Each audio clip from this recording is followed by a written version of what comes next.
Hello, everybody, and welcome to Arsenal X, Boss Rush's Xbox podcast.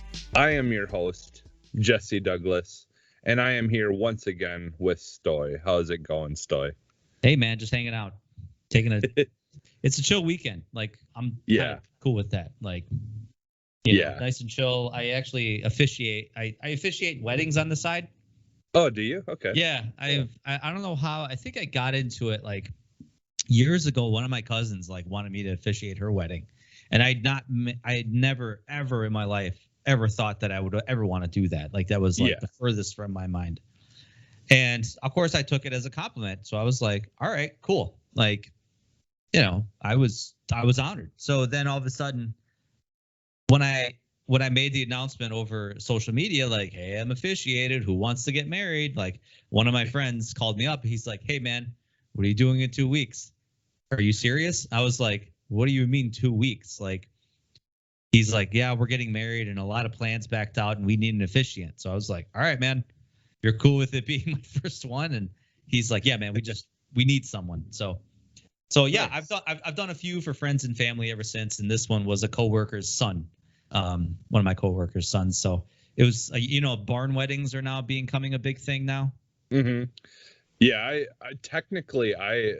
we had one. We had a barn. Well, so Wisconsin is yeah. From what I'm understanding, like apparently, like a lot of farms are like years booked out. Like we're talking. I think this one was booked out for a couple of years, and like so many of them are like 2-3 years booked out in advance. Like it's crazy. Yeah, crazy white people wanting to get married in barns and stuff. Yeah, because my friend, one of my best friends, I was in his wedding and he got married at this place. It's called Homestead Meadows, and so it's part of it is this big massive barn that they decorated up really super fancy in the inside. And then, and they were, doing weddings there. And I was just like, oh, this place is cool. Like, and I'm, that's not even really something that I'm super into, but they just made it look so cool in there. And so I was like, oh, if I ever get married, I wouldn't mind, doing it here. It's like a perfect place to do it. Yeah. I guess. Yeah. I mean, I guess it's kind of cool, but it seems to be kind of like trends in weddings. It happens like they change like every 5-7 years or something like that. Yeah. So, but yeah, so I was, it was like, I mean, it was, the farm was in Lomira. So it was just maybe like an hour and a half south of you, man. It was hot on Saturday. Like it was like 75%, 80% humidity. Yeah, man, all the groom was like sweating like crazy. I was sweating through my long sleeve dress shirt, man. It was uncomfortable. I was like, man, we got to get this done quick. So I tried not to talk too fast, but I'm like, man, I got, so thankfully it was only a 10-minute service, but yeah, that's not bad. It's, when you start getting into those Catholic. Yeah, no kidding. Well, like actually one of my friends, I grew up Serbian, and Serbians are Orthodox, generally. Now, and actually, coincidentally, one of the guys I talked to there said he went to a Serbian wedding, and he said that was the longest wedding that he's ever been to. And I was like, yeah, the Orthodox love their pageantry, they love their crowns, and they love their traditions. And now it makes it even longer because some Serbian weddings I go to, they do it in Serbian and then they do it in English too, so it makes it twice as long. Like it's ridiculous. You shouldn't be standing up there for an hour. Like get out of here. Get out of here with this. 10 minutes. Bam. That's it. Yeah. So do they do like the whole tradition of like where you have to make your own crown and like is that what you're talking about? Like where you we don't make our own crowns, but it's just like they give it the priests give us the crowns, and then if you do a walking ceremony or something like that where you walk around and you hold candles and someone else comes to light a candle for you. I don't know, man. Okay. Last time I went to a Serbian wedding was years ago. That was pretty much last time I set foot in a church, long time ago. But yeah. Yeah, I was at one that like took like an hour and a half because there was like a whole tradition where there was these different statues in the church, and they had to go to each statue and say like a prayer or do like a prayer, and That's then too much. Too much. yeah, yeah, Just there was get a lot. married. That's it. That, Do you exactly. take this person? Do you take this person? Here's your rings. Promise that other person you'll stay faithful to them for the rest of their lives. Now I pronounce you husband and wife. May kiss the bride. Yeah. Bam. That's it. You don't need any more than that. Well, and like like not bragging or anything, but like when we did ours we had a mix of some traditional stuff, but mostly it was like trying to do it our way and make it fun, and like that it was more memorable. A lot of people later after were just like, oh, like I really liked this and that, and no one says that about a service. Mhm. So I was like, well, like, well, that's good. Like, we wanted to make it fun and like more about, our, represent us and, not just be boring and, and stuff like that. Like, like we had our No one remembers the ceremony. Everyone always remembers the reception anyway. Yep. So that's why you put more effort into the reception, because everyone's going to remember that or not remember that because they're hammered. I don't know. Yeah. Yeah. So, yeah. but yeah, it was, it's always fun. Yeah, it's always we got fun, married. honestly. My wife and I got married in Vegas. So that was. Oh, did you? Okay. Yeah. Well, I mean, it's a long story, but it was just like that was what we decided. So we sent out 20 invitations.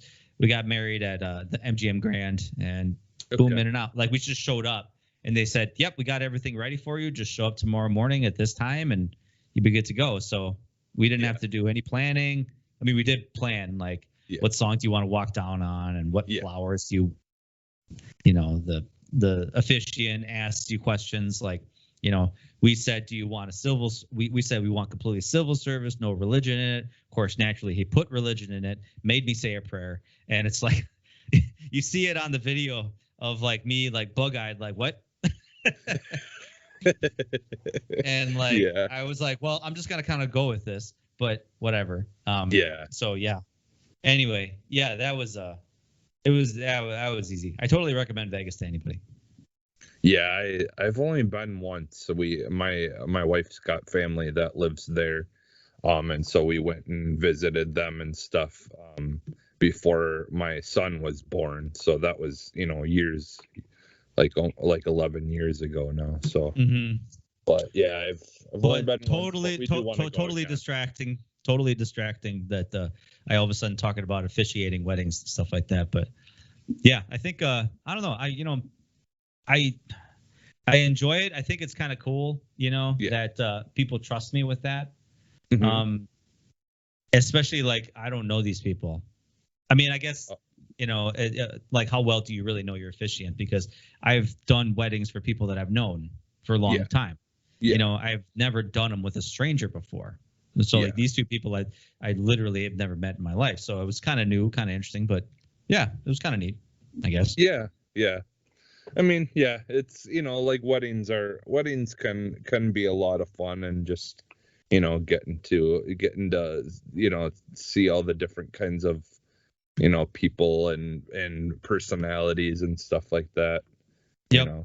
Because I've been to a couple of weddings where I didn't really know the people a whole lot, but it was just it was still a fun experience and stuff. But yeah, all right. Well, yeah, and for me, like I just kind of been this weekend has been pretty lame for me for the most part. Today I did go with my friends, and every year we always do a fantasy football league, and so I went and picked because I'm like, it's so funny because I do not care about sports that much. And you still participate, huh? Yeah, for me, like honestly, it's gotten me to watch football more than I have in the past. So like, because I don't mind watching football. Like honestly, I don't mind it, but I don't know. I just don't care. I don't care on a level that most people that, root for Green Bay or whatever do. Hmm. So, you're just kind of, like when you know how it is when you live in Wisconsin, you can't ignore it. You can't get away from it. It's it No, you you it Packers had the Green Bay Packers are pretty much a religion here. I mean, yeah, exactly. if people, I'm pretty sure there's churches out there. Oh yeah, You know, I'm sure there is. I mean, they praise be to Aaron Rodgers. there's Green Bay, there's Dallas, there's a couple of those teams where they've like you can go to other states and there'll be like bars that are themed after them in like other states, like it's not even just here. I've honestly heard more places having Green Bay Packer bars. Like Yeah, honestly, yeah, I think there's a Green Bay Packer bar I heard in Bermuda. Um, okay, I knew someone that just went there and he said he found one there. I think it was Bermuda. I forget where it was, but yeah. I know yeah. I believe there's one in California because my friend's family, one of my friend's families had moved there and they had talked about it because obviously they're big Green Bay fans and stuff, even though they moved to California. But Mhm. yeah, so it's just one of those things where yeah, even if you leave the state, you can't get away from it. No, you really can't. Nope. All right.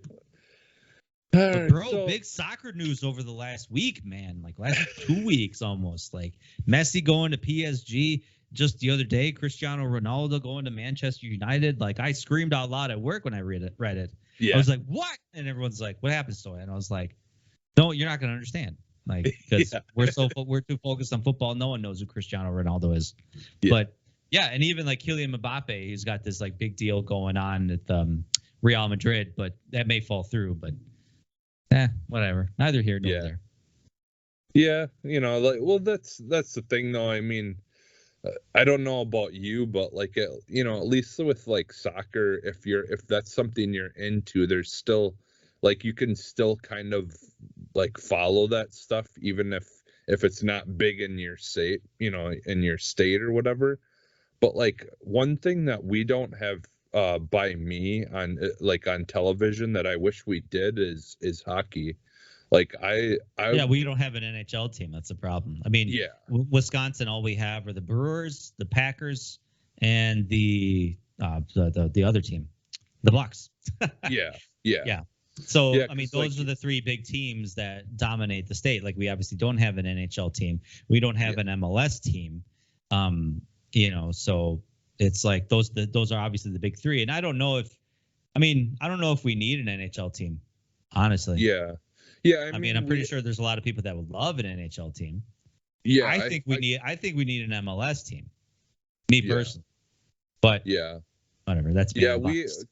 Well, and like, cause from what I understand, I mean, like we have the Green Bay Gamblers, which is a smaller and a smaller hockey team, like the whatever, like where people Well, would yeah, go we have the before they Milwaukee go up to. Admirals. Yeah. Okay. That's IHL. Which supposedly the Gamblers get a lot of people coming in and stuff. Like it's pretty popular. Mhm. I would like to go see them. See Yeah, I them. think the Milwaukee Admirals are a feeder team to the Arizona NHL team. Okay. I think that's what it was. But yeah, we actually get a pretty decent amount of people going to those games, and the Admirals have won a few leagues, so like they've actually won some championships. Yeah, which I've always found that weird. Like you'd think that people here would possibly go to like the Blackhawks or something, like in Illinois because it's We hate everything Illinois. yeah, It's that's true. you know how That's that is, true. man. Yeah, that's Like true. when I say I follow the Chicago Fire, like people say like why don't you follow Minnesota United? And Yeah. I'm like, well, because Chicago's closer. Yeah. So Exactly. if Yeah. I want to go to an MLS game, that's my closest place I can go to. But Yeah. Chicago Fire sucks. So All right. Why don't we get into the show? So just some housekeeping quick. Uh Go to our website, check out everything there, especially check out like our writing team stuff. Like there's some really good writing there, and Stoy, you also write on there as well. Go check out some of Stoy's stuff, because you kind of focus on a lot of the Xbox stuff. So like you're kind of you do a lot of stuff for, like, well, you did the Game Pass stuff and all that. Mhm. But yeah, I gotta try to. I mean, admittedly, I haven't written much in the last like 2 weeks Yeah. because I'm coaching soccer again, so yeah. my time is very limited. But Mhm. I got to throw in some other content because there's too much Nintendo content on that website. Oh, So yeah. so it's like we got there's other systems, guys. So I'm trying to throw out as much Xbox stuff as I can. So I would say probably like twice a month I put up something for Game Pass and Games with Gold articles and stuff. So Yeah. There's plenty of stuff there, and then there's also like the podcasts, that are part of our network. You got shows like the Console Gaming Crew, the EXP Cast, WASD and Beyond, Lore Together. You've got all the Boss Rush Entertainment stuff like Land Party, Rope Talk, Trash Talk. There's a whole mess of stuff there. You could literally stay busy all day. yeah, then there's those other system style podcasts like I don't know Yeah. something about Nintendo, Pow Yeah. Block, and then there's Crossroads, the PlayStation podcast. Yeah. The other lesser known podcast, not compared to us. So Yeah. The true fans who know what they're doing, they come here to listen to Arsenal X. So exactly. They want no bull, no filter. They just want good talk about getting married and soccer. That's what they want, right? That's what they come to the show for. They wanna learn about Xbox. They don't want to join a cult. No, yeah, exactly. Listen, we're all welcoming here, okay? Yeah. All right. Yeah. We just need $15 a month. That's it. Yeah. To take advantage of everything Xbox has to offer. Yeah, we'll pass the basket around. Yep. All right. So, all right, we'll get into. Oh, go ahead. I was gonna say actually someone popped up on our Arsenal X Discord. Ask questions. Yeah. And then in case you didn't know, the guy that was asking if Stoy was single was me. I was a joke. Yeah. Okay. Yeah, I figured it was you. Yeah. Mr. Just going along with it. Mr. Sassel actually posed a question to us, and I'm sorry if I kind of like break the format, but he asked, "What's a game you looked forward to getting, and after playing you were disappointed or just couldn't get into it? What's a game that was really on your radar, but you ended up enjoying a lot more?" So kind of like two opposites. So do you have a game that you were really looking forward to and then just basically disappointed in after it came out?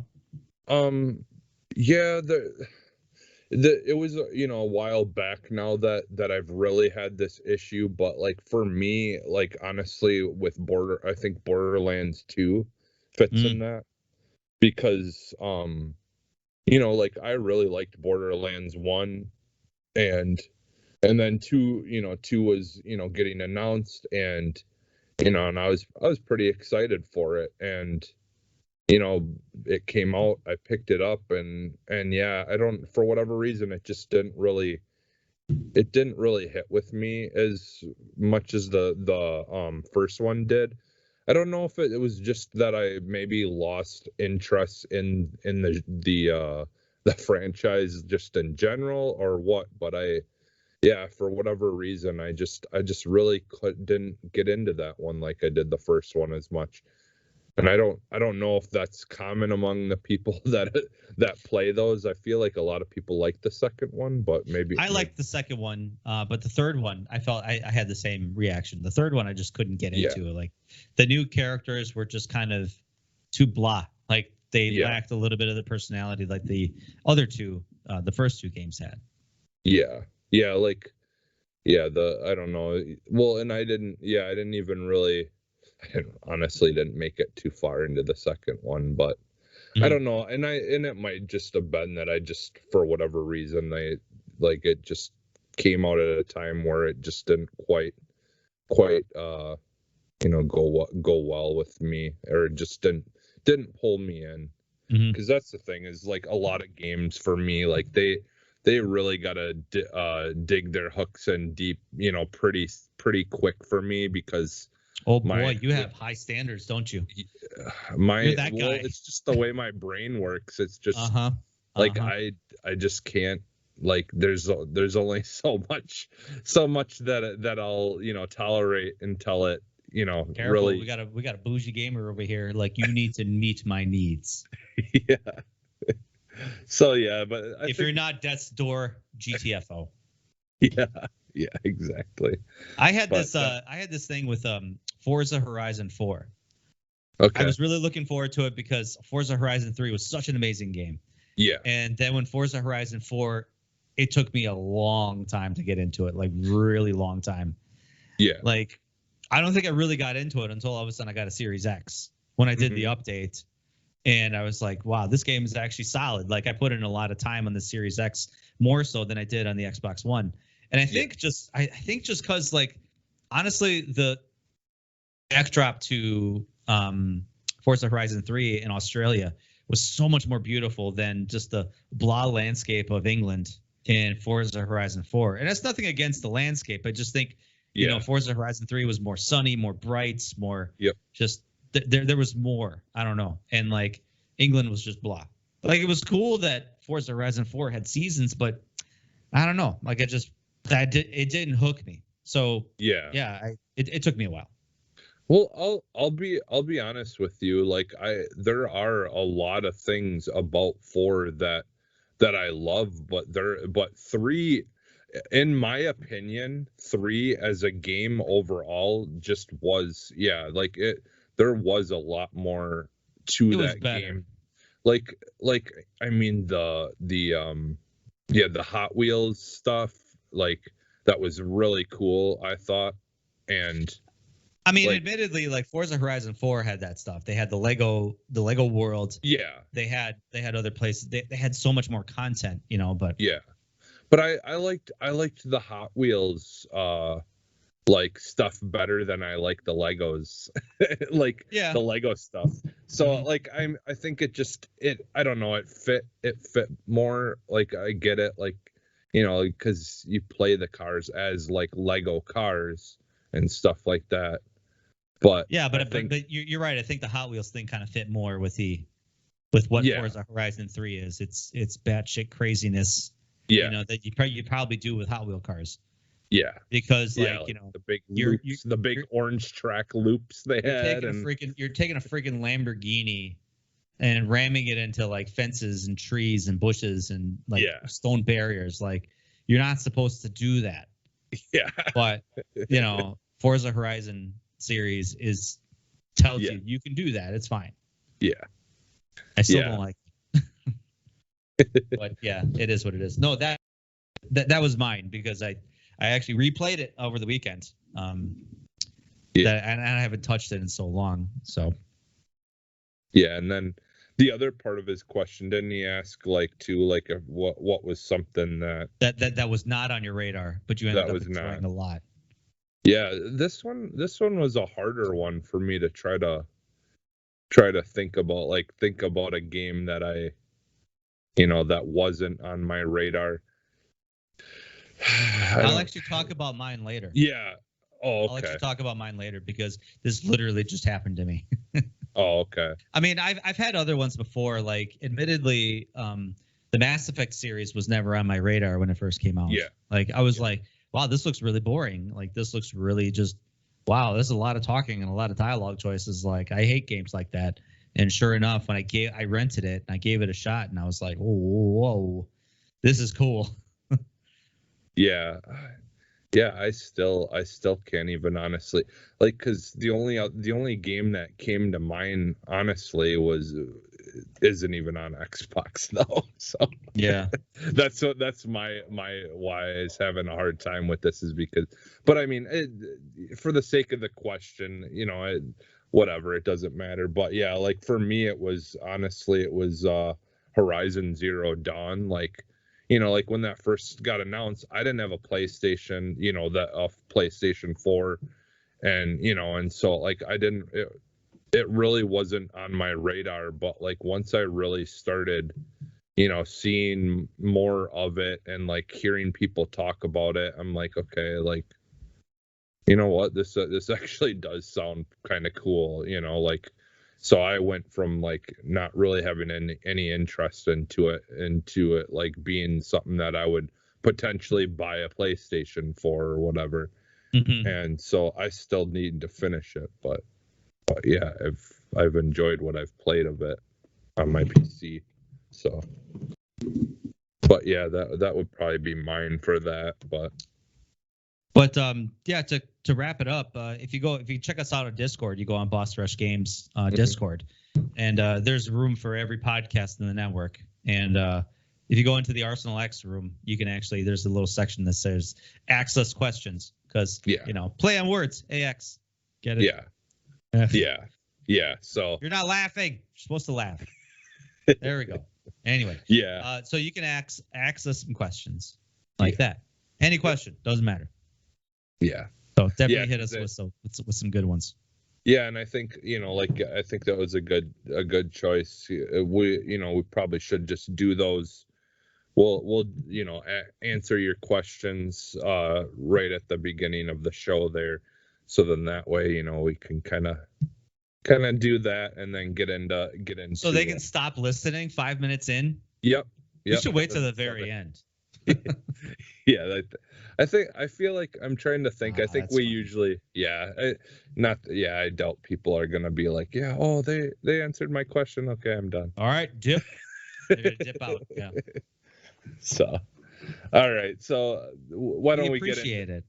Yeah, we appreciate it. Definitely. I was glad. Thank you, Mr. Sassel. You know what his first name is? His first name is Lou. Lou. Yeah. Sassel. So, yep. So put that together. Oh, okay. Yeah. You get it? Yeah. Yep. All right. Yep. All right. So Stoy, what's in your arsenal this week? So we talked about a game that wasn't on my radar, and we talked about it last week on the EXP cast, and this game came out, the game came out last week, this past week, and I heard about it, but I was like, it just seems like another kind of ripoff of like old, I played a lot of retro horror games, and this game I'm talking about is called Tormented Souls. And I played a lot of games where it was like, retro style horror game. If you like original Resident Evil, like you'll love this game. Mm-hmm. And I played a lot of really bad ones, just not good ones, Yeah.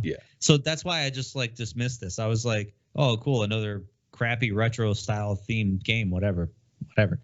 So I caught the trailer of this and I was like, wait a minute, this could look pretty good. Yeah. So it only came out on the PS5 and the PC. It's supposed to come out on the Series X, but I didn't see it on the store. And even on the PlayStation 5 store, I couldn't see it under new releases. I had to manually search it. I had to manually type in Tormented Dark Souls or Tormented Souls, whatever, just to find it, which is weird. But anyway, I maybe when I checked on Friday, maybe it didn't hit the store on the Xbox yet. I haven't checked since, but I bought it for the PS5, so whatever. We're out here at this point. It's supposed to come out on like the previous Gen 2 and Nintendo Switch at some later date, but okay. So let me tell you, this game is a love letter, like a big love letter to the original Resident Evil and Silent Hill games. And I would say more, it's got such a good blend of both. Like it's got the kind of like static camera of like, Resident Evil and the kind of small corridors and, kind of like horror, what's around the corner of like Resident Evil 2. But like, it's got the music from like the kind of like atmospheric horror music, kind of like Silent Hill. The monster designs are something straight out of Silent Hill. A lot of the architecture and designs straight out of Silent Hill. Like we're talking like Silent Hill 1, 2, 3, that kind of stuff. Man, this is so good. Now, the problem is that I know like modern people who maybe never played those games will not understand it and may hate it. They may hate it because one of the biggest gripes about this game, and I have this, is you cannot get a good line of sight on your enemy. And that's why the third person shooters, like it's, you're always facing forward no matter what. Yeah. But this game has atmospheric camera angles to where like, you walk into a room and all of a sudden the camera is facing you. You can't see the entire room, but it's got this really cool, like dynamic, like, angled camera to kind of give you a sense of horror, whatever. Yeah. But that's how those old games were. Like it was just like, it was setting up the scene, so to speak. Yeah. And you cannot see what was in the room when you walked in. You cannot see the enemies. So a lot of times, like you had to get into the right camera angle in order to attack your enemy. And the rooms are so small that like, you really have to position yourself in a good place to attack enemies. Now, coincidentally, most of the enemies that you encounter, like for the first 3 hours, don't have legs. So, a lot of them kind of shuffle around pretty slowly, but like one of them has a wheelchair and he's got pretty damn long blades for arms. Like, so we're talking like some grotesque monster design, something straight out of like Silent Hill. Yeah. So the story is, you're just kind of like this young girl. I think she's maybe 17, 18 or something like that, whatever. She's got to be 18, like, or something. And she gets a letter saying, hey, how could you abandon us, so to speak? So, of course, that letter leads you to an abandoned hospital, hospital/mansion that's been derelict for like 30 years. And, of course, naturally, it's very gothic looking and very inviting. Very inviting. And, you just kind of wander around, and obviously monsters are around and crazy shit's happening. And you meet a priest in there who says, here, take this weapon. And what's the weapon? A nail gun. A nail gun. So you're finding ammo, which are just nails. So like we're talking like a carpenter nail gun. Yeah. Like, okay. Seems like a weird design choice, but whatever. I'm in it. I'm into it. You're playing. Yeah. You're not playing as an overpowered person. Like, obviously crazy stuff happens to your character right from the get-go. Like I'm not going to say what, but it's just some crazy stuff happens right from the get-go. So you're very much like vulnerable and alone, and you have these crazy monsters attacking you, and all you have is a nail gun and a crowbar. Like that's survival horror to me. Like to me, that's like what survival horror was based on, not giving you unlimited ammunition left and right. Like we're talking like you got to pick your shots. You got to choose your shots carefully. Some enemies you just got to run away from, like in order to conserve ammo. Like you got to worry about those things. Yeah. But it sounds very interesting, right up my alley. Oh yeah, for sure. Like we're talking, I mean, it's got some scary stuff to it. Like, it's very dark, very gothic. Actually, one of the things in the game is you can't go into dark areas. Like all of a sudden, there's some mechanic in the game where you just die. Like you go into like a very pitch black dark area, and then all of a sudden the screen will kind of turn jumbled, and then you die. Unless you have like a lighter, and basically a lighter is you have this little lighter as like your light source in most areas. Unless you turn on the power in the area that you're in, and then obviously you don't have to worry about that. But yeah, I'm like 3 hours into this game, man, and I'm just in love. Like I love it. Like it's it was $20 in the PlayStation 5 store. There's a physical copy coming out for it next week, which is interesting. So like it's available digitally now, but it's available on the PC as well, so you can play it on Steam. And but yeah, man, dude, like if you grew up in that stage, like early PlayStation, like we're talking like Resident Evil in its prime, Silent Hill in its prime, like you'll love this game. It'll bring you back because like this is a true love letter to those games. Nice, yeah. Yeah, it sounds yeah, really good. I'll have to check into it and see if it is on the Xbox store. If it's not, you said like it might possibly have been on some of the other, or it's going to possibly be on some of the other consoles later. Yeah. Otherwise, The developer said later. I mean, because I tried to Google it because yeah, initially I couldn't find it on Friday. It was slated to okay. come out on Friday, but like when I checked on the Xbox store, it wasn't there, and I even searched for it and I couldn't find it. So, but it's on. I know it's on Steam, and I ended up finding it on my PlayStation 5. Okay. Yeah, otherwise that's the thing is I do have a computer now that can run games, so I can always worst case scenario, I can just always get it on Steam. I mean, like I said, um it's it's not a graphic intensive game, really. Yeah. Yeah. So it's not like you're going to be playing like Halo 5 or anything like that. So Yeah. but Okay. the art design and the art direction is just, I mean, so amazing. Well, and honestly, like I mean, like if it's supposed to feel more like an old school like Resident Evil or like that kind of game, so like it's not like yeah I need to be playing it at like super high resolutions or anything anyways, so Right. Yeah. it have more of that throwback feel hmm anyways, so I'm so happy for it because it's actually getting like a really good Metacritic score, so a lot of people good. are kind of really liking it. So Good. um Yeah. but yeah, I mean I want to say the developer Dual Effect, I think they're based out of Italy, Okay. and I think this is their first big game. Okay. Yeah, I mean, like, yeah, if you know me, like, anything horror, like, something had come up on Twitter the other day where someone had posted a bunch of games that they had just because they had just recently got a Series X and they had a whole bunch of uh like 360 games that they're like what should I play first or whatever, hmm is obviously it was someone who hadn't had an Xbox since 360 or whatever, and one of the games in there was the first Condemned, and I'm like, oh my god, that's seriously one of my favorite horror games. I just love horror games, Yeah, like, you'll so definitely like this one. I mean, nice. like I said, it's like a love letter to those old classics that but yeah, apparently right now it's only available for PlayStation 5 and Steam. I actually ended up going on the website, but it Okay. is coming soon for the Series X. Okay. So I actually want to support these guys. So I want Yeah. I want to actually try to maybe buy the physical copy for it. So Yeah, I'll probably end up, if it is for coming to the Series X, I'll probably just kind of wait and then pick it up when it comes there. mhm.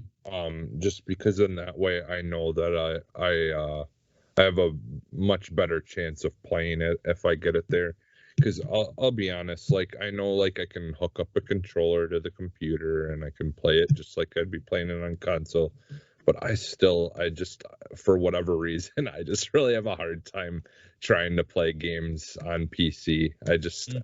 I'm so far away from that point in my life that I where I used to be like play mostly on PC, Mhm. and just the ease of a console is just, I don't know, it's just much easier for me to stick with something if I get it on console. So Yeah, I know. Like I was actually thinking about that earlier in the week. Like I was thinking about maybe trying to save up money to get like a gaming PC, but I'm like, I don't know if I really. I mean, I don't know if I really would utilize it that much. Because 80% of my gaming is on, the console. yeah, and honestly I only got one because the one that I got was really good for gaming, but it's also was good for editing software or editing shows and stuff like that, and that's mainly why the only reason I have a gaming one is for editing stuff. um but yeah, I mean, like I said though, I did buy Horizon Zero Dawn on it, and I played was playing it quite often. But now I've got a PS4 Pro, and I'd rather just finish it there, which means I would have to start over. But that's okay. Yeah. But otherwise, I ended up also playing Aliens Fire Team. Ooh, did you? You got to? Yeah. So I'm playing that solo because I don't like playing with other people. Okay. So, but and the one thing I always worry about, because obviously this game is 3-player co-op, they give you 2 computer-controlled AI, and if you know the Alien universe, they're androids. Okay. So they're like completely devoid of any personality at all. Yeah. Yeah. But yeah, this is a solid shooter. Like, it's pretty basic story, like nothing too crazy. Like, I'm only in the first main campaign, where it's like you get like 3 or 4 different campaigns, but like missions inside those campaigns, like 3 missions, and they're pretty lengthy. I would say about like 20-30 minutes in length. Okay. And it's basically just like a corridor based aliens spawning, shoot them. Aliens spawn out of this way, shoot them.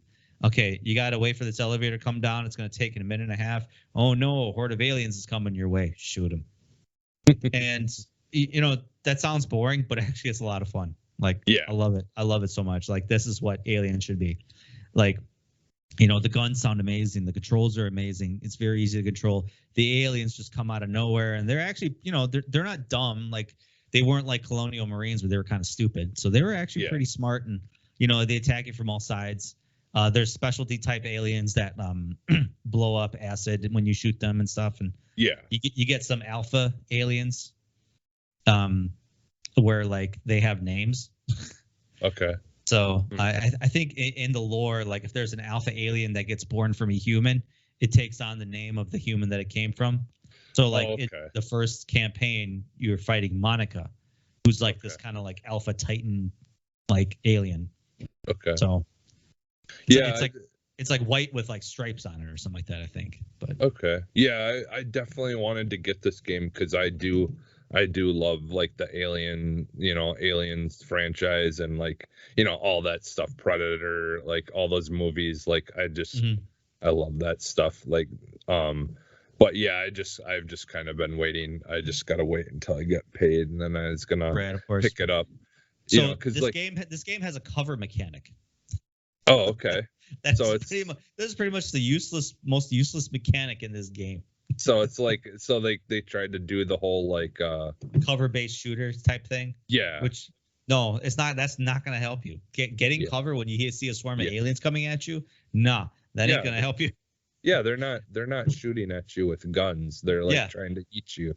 Yeah, exactly. So like literally like this is a run and gun. Like you got to keep moving. If you stand still in one place, aliens are going to swarm you from all over the place. Like, maybe like, you get into a corridor and you see a bunch of barriers, and inside your head, inside your gamer brain, you're thinking, okay, shit's going to happen here. Like there's all this cover here.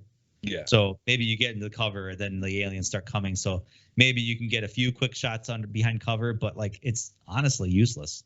Yeah. It's fine that they put it in there. It's fine. Yeah. Yeah. But I don't use it. Yeah, like you said, like maybe it's just they put it there just to kind of say, hey, like something's going to happen here. Like shit's gonna get wild here. Because when you, especially in this game, when you get to an area where you see an ammo box and a health pack right next to each other, some shit's gonna go down here. So it's those little game hints. Yeah. So yeah, but no, this game is fun. This game is exactly what it should be. I mean, it's a pretty decent story so far. I mean, I'm only in the first campaign where you're trying to save this scientist, and you're trying to evacuate him from this like derelict shuttle that naturally was overcome with aliens. So, but like everyone, like all the characters that you meet are really angry. But they're acted very well. A very diverse cast of characters and stuff that you interact with on your ship. I forget what the name of it is off the top of my head, but that's like your base of operations. Like in between each campaign, you can go back to your base. You can go to the store to buy new weapons, buy new skins, buy new armor, stuff like that. You can buy special weapons, like you can buy different buffs for your ammo. You can buy like stationary turret guns. And obviously Okay. if you want to buy like the big ass flamethrower that's so iconic, or other big weapons and stuff. So Is it so do they kind of do it like it's almost like the horde mode and Gears, like where you can get stuff that can slow stuff down while you're shooting it? Do they have anything like no, that? No. no, Okay. Okay. no. It's not what I have at this point. It's like basically like, okay, you get incendiary rounds, or you Okay. get freeze rounds, so to speak, I suppose. So that would slow you down, but Yeah. it's not like stasis, like Dead Space where you got that stasis ammo. Yeah. Yeah. So I suppose, yeah, there are like elemental style rounds, and then there's Okay. obviously explosive rounds where like you shoot them enough and they just explode, so to speak. So, but Right. yeah, you can buy turrets, which obviously if you get to, and mines. So like when you get to horde mode style things, you can set up turrets to help protect you. Yeah. Okay. But the last thing too, if you play this solo, the AI is actually really good and really helpful. Like That's good. I am actually competing with them, because at the end of every mission they give you stats on like how many kills you get and how many critical hits and like headshots and stuff like that. Like I'm actually competing against them. I'm like, damn, this AI is putting in some work. I better start putting in some work here. So Well, and like, what are you playing it on? Are you playing it on Xbox or? I'm playing it on the PlayStation. Okay. I forgot. When I reserved it at GameStop, I reserved it for the PlayStation. Okay. So Well, no, yeah, not that it really matters, but I mean, like that's kind of one of the hopeful things though of this next generation of consoles is hopefully, we will see better AI in games and better, so like I mean I guess I don't know like how the old gen consoles, how it performs on those, because it is on the old consoles too, isn't it? yeah, This yeah. one. I mean, So yeah. You can play it. Actually, I think Josh on our podcast, he has it for the PlayStation 4, okay. and that's why I got it, because on the PlayStation, because he wanted to play it co-op, and we haven't gotten a chance to yet, but Yeah. he wanted to play co-op, so I was like, okay, well I'll reserve it for the PlayStation then. So Yeah. Okay. but yeah, Right. yeah, that is an interesting concept, because like we're talking like some games with computer controlled teammates, like they're just pretty useless. Yeah. Yeah. So Just a lot of times they get in the way. yeah, Like no kidding. they're more of a hindrance than anything in Yeah, some and games. these AI actually heal themselves. Like when all of a Okay. sudden they start getting low in health, if they can, Yeah. they heal themselves. Okay. I mean, if they get knocked down, you can actually go and revive them. If you get knocked down, they revive you. Yeah. Yeah.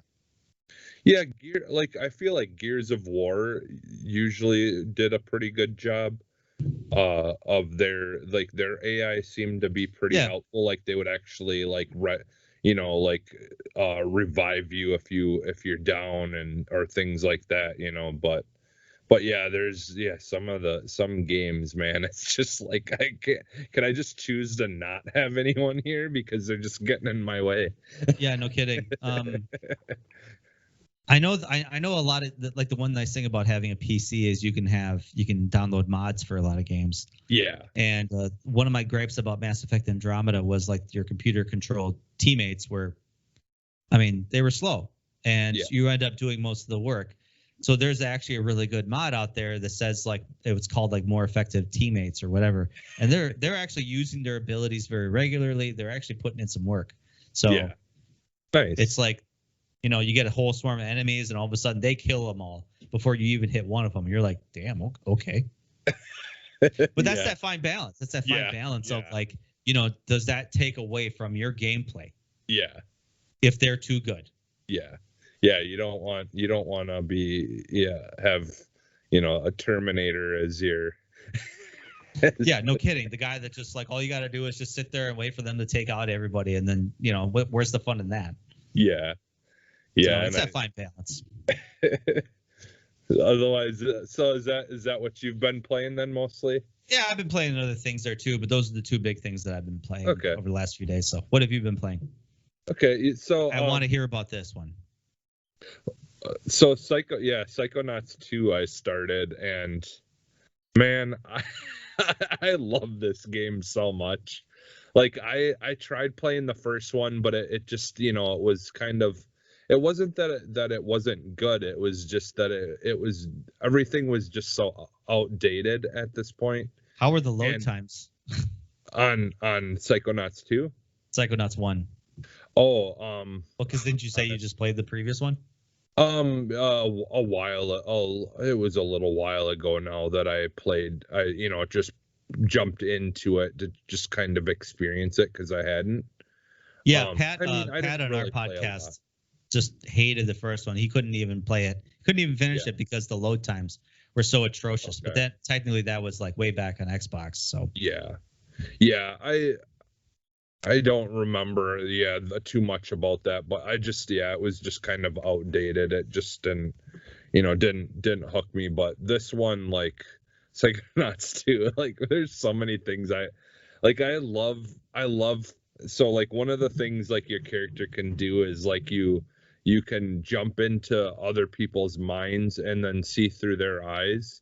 Mm-hmm. And so like you got to use it to, like, you know, find secrets, or like, you know, very early on there's a rat that you jump into that's like one of the characters, I think it's one of the characters like pets or something like that, but you jump into his mind, and then you get to see what, when people see your character in the game, what you look like to them.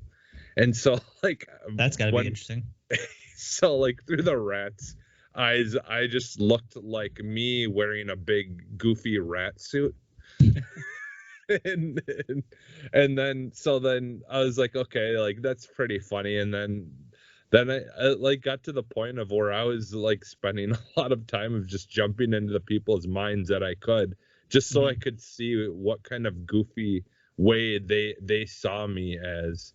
So like there's this one guy that's like in his mind he's like cooking bacon or something like that, and it's floating around in front of him, just these big strips of bacon.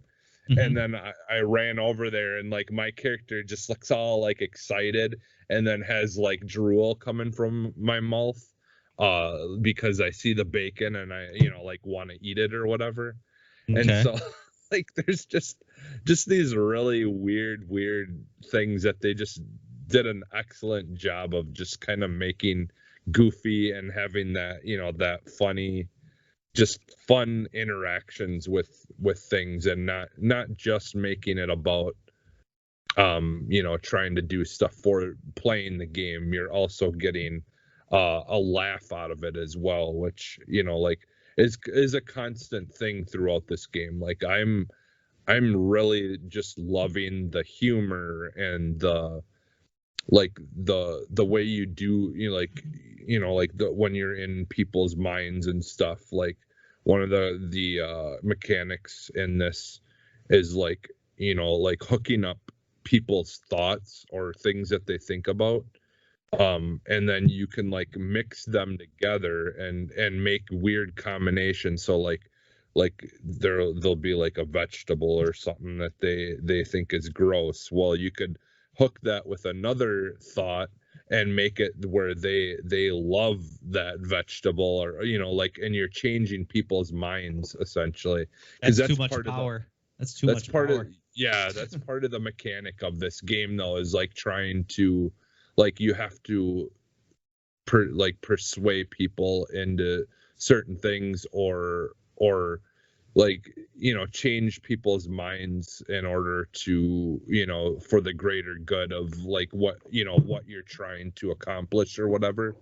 So that's one of the main you know, mechanics in this game. But like just like, because I liked the art style and stuff of the first one, but like just seeing it this way with the more updated, like better looking graphics and more power to really make detail of the world really pop out.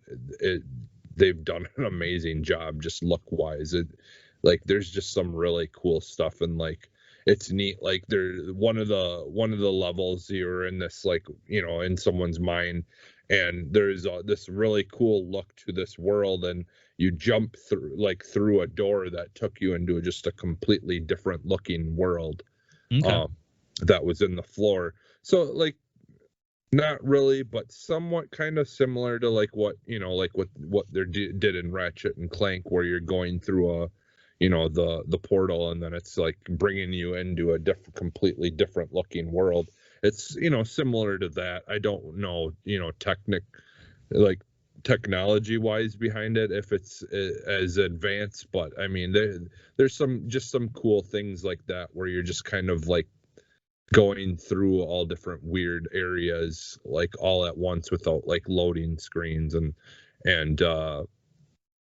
yeah, and like the characters and the combat feels really good. The like you're doing a lot of platforming and stuff that feels pretty good so far. So like yeah, I'm really enjoying it. Like for me, like I like a game that makes you smile or laugh or stuff like that. So like for me, it's definitely hitting the nail on the head, and has me hooked pretty good. And the story too, like I'm enjoying the story and just like kind of the goings on.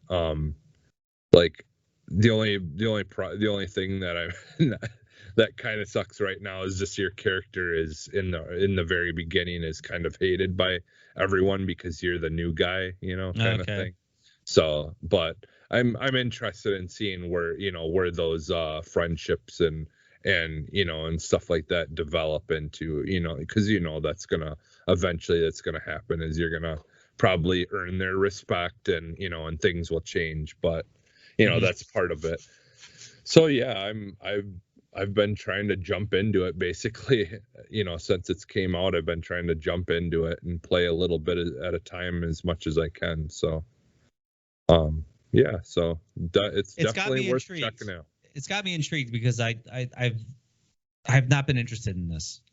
Yeah, I never played the first one. It never appealed to me. And then the second one, I'm like, I mean, it looks kind of unique. I mean, I like Double Fine and their humor, but I don't know. Maybe since it's on Game Pass, obviously it's no risk. Just I'm just losing hard drive space, I guess. But maybe I'll give it a shot. I don't know. Or are you? Or am I? I don't know. You could play. Are you you could play it are on you the cloud? Yeah, I suppose.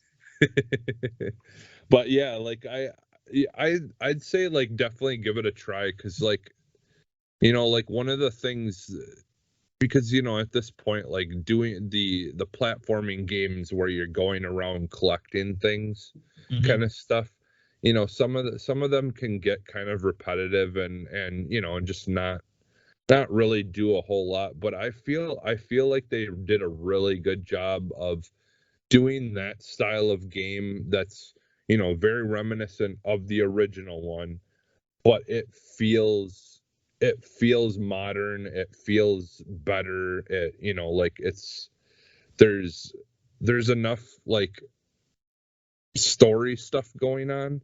And it's not doing the whole like, oh, we've got to throw a whole bunch of this action stuff in to kind of pad it out, like there's like you do stuff, like you can collect stuff, you don't have to collect everything right away, which is also nice. You can come back and do it later if you want to, but like you do what you need to do. They have, they'll change up mechanics, they'll change up the way that you're trying to solve the puzzles. It's not just the same thing over and over and over again so far. That's interesting. And then it gets to some story beats, and it's a hearty big chunk of story gets dropped, and then you're doing more stuff, but it's sticking to the story. So it's very much not like trying to not stray too much away from just being something where you're doing a whole bunch of repetitive things and you get sick of it. They're trying to just like have you only doing stuff that you absolutely need to do, and then give you another big story dump. So no fluff. Like it's which that's actually what I'm really appreciative of Aliens Fire Team. They don't have you wandering around looking for stupid stuff. Yeah. Like just run down corridors, shoot aliens. That's it. That's all I need in a game. I don't need to collect 20 items in a level. Yeah.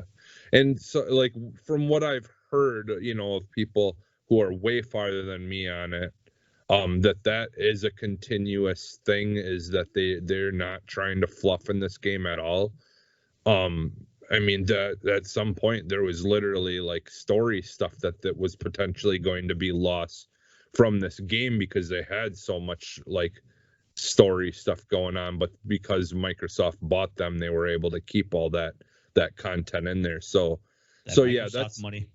Yeah, that's another thing that's kind of promising about it, and why, like, you know, like I was like, okay, well, if that's the case, I definitely want to try to, you know, finish this game and get through it, and because it sounds like it shouldn't get too repetitive. I mean, I'm sure for some people it still might, but it sounds like they're not trying to just throw stuff in there just for the sake of trying to make it a longer game. So so that's definitely a good thing to know, like when you're going into a game, because I just don't have time for all the extra stuff in games a lot of time, because I want to just play the game, get the story, and then move on to the next game or whatever that I'm wanting to play. So right. All right, and then so the last thing that I wanted to talk about, and this is a game that when I played it the first time, for whatever reason, it just really did not hook me. I don't know if it was just one of those situations where just not the right time to start something. You know how like you can start something and just, you know, be like whatever, and then you come back to it later, and for whatever reason it appeals more to you. So like I don't know how to explain that, but I understand that, because some games, like, I don't know if it's just the wrong timing. I don't get it. I think it's like but I get what you're saying. For me, I think it's a mood thing, you know, like, you just got to be in the right mood or the right mindset to want to play a certain thing, you know, like, right, like, or like when it comes to movies, like, do you feel like watching a horror movie tonight, or do you want to watch a comedy, like, you know, like, it's that kind of thing. And so but I came back to Wolfenstein because I haven't played through any of the new ones at all. Dude. And so like that's kind of where this is spawning from, is like I've always been a Wolfenstein fan, like since the very beginning. You have not been a Wolfenstein fan. You just lied to me just now. Since the very beginning, I played the first one. You haven't played the last two. You haven't played the last two. Yeah. So, but that's the thing, is I want to change that, and so there's always room to change. Yeah, exactly. So, I've been playing the new Wolfenstein, the Wolfenstein New Order, and it's got me hooked now. I'm enjoying it a lot. Is this the New Order? Is the first one, right? Yeah, I believe that is the first one, and then that is the first one. Old Blood Colossus. And then Old Blood is like the spin-off of this one. It's like the sequel, and then New Colossus, and then I forget what the other expansion or the one for that one is called. Young Blood. Yeah. So you could skip that one. You can skip that one. Okay. Yeah, I just wanted to start with this one, and I'm like, I mean, I had played a nice chunk of it already before coming back to it now, and so now, you know, like, now I'm playing more into it. I'm at the point of where they're like, we just rebuilt or fixed up like this little one-man submarine thing that like goes underwater and stuff, and I've kind of just finished that part. But one of my favorite things that I'm finding in that game is like looking and trying to restock my knives, because there's nothing better than when you're like mid shooting at someone and you quick switch over the other guy and just throw a knife and take him out, and then continue shooting. Like, I love a good knife throwing in a game. Like, I used to in Call of Duty, when I played that a lot, I would, and any game, any of them that would have the knife that you could throw as a weapon, I would just have fun running around with the knife and just literally do the thing where whenever you'd kill someone, you'd restock your ammo. Mhm. And so like I would just throw the knife at them, restock, have another knife, and just run around just using the knife. I just love a good knife throwing in a game, and it's definitely good in this game. So I've been having fun with that. But No, so yeah. This is a good series. Obviously, New Colossus is a little bit bigger and grander in scale, mhm. not only in just the area that you're in, but like the story is bigger. Yeah. Um, the characters are just pretty much larger than life. Okay. Yeah, I mean, obviously the New Order is good. Definitely play through that. Yeah. But New Colossus is, like I said, you'll have a lot of fun with that. And then New Colossus, oddly enough, is actually a little bit harder Okay. than New Order. Like, I don't know why they chose that from a development standpoint, but I mean, it's still fun. Yeah. I was that the one where they had something different with the health, or is it or is it in this one too, where like the health drains down slowly, or yeah, I think they had it in this. The It's like second so one, when you the second one, your health drains slowly okay. because there's a mechanic in the game where you're wearing a suit that keeps Okay. you alive, so to speak. Okay, yeah, because that was because I think I did play parts of the second one. Just Yeah, because yeah, that's what it was. Because like you're kind of your body's broken pile of okay. mess Okay. in the second one, and they gave you this suit that basically makes you like obviously you don't have any health problems anymore, but your health is still kind of draining slowly, so you have to kind of keep up with that. Okay, so yeah, because I was like, I thought there was something with the health because it's been a little while now since Yeah, I I played remember that now. second one. But yeah, okay, yeah, I'm gonna continue. Obviously, I think both of these games are basically gonna be all I play here for the like for the most part. I mean, if there any new games or other stuff comes out, I'll probably give some stuff a try in between. But I'm just really enjoying both of these games right now are hitting. The one's got the just kind of fun humor, and the other one is just like a bloodbath and humor, and just kind of a shooter and platformer, which Mm-hmm. they're both hitting on what they need to do right now for me. So yeah, so that's pretty much it for me for Oh, what cool. I've been playing. So all right, so then why don't we get into the news, because we've got a lot of it. There's some So Game Pass stuff coming out next week, bro, or this coming week. yeah. I was gonna talk to you about that. We could do it after whatever the show, but yeah, I know I did notice there was a bunch of dropped stuff that they talked about of game stuff that was coming to Game Pass, but I didn't really get a chance to write it down. So Yeah, we could do it at the end. That's cool. okay, all right. So yeah, so obviously this week we had Gamescom happen, and Xbox actually had their own show before Gamescom started, the day before. So it was like Friday, I believe, Mm-hmm. or yeah, Friday. And so yeah, so then we also had some stuff that a lot of people were upset about, but ended up showing up later at the actual Gamescom. So I kind of just threw everything in and kind of mixed a bunch of stuff in here that kind of happened this week game wise. But so the one of the first things that we got to see was Dying Light 2. We finally got to like get a good look at this game. Well, it feels like we've been getting good looks at this game for years, Yeah. and I'm wondering if they changed because they haven't talked about. Well, I suppose because like this game deals with decisions you make, Yeah. and that can affect the overall story and world. Mhm. So I'm wondering if they really took the extra development time to double down Yeah. on making that work. Well, So I know like there was parkour and stuff in the first one, Oh yeah, but and it's going to be pretty prevalent in this one.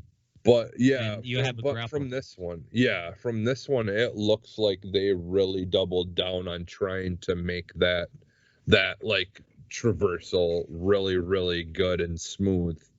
Um, I mean, not that it was bad in the first one, but I think they heard the people that were really big into the first one. Like part of them said they really wish that traversal was a little bit better and Mm. more smoother feeling, and so it seems like they really, because they really in that trailer they really focused on the movement and parkour stuff in it.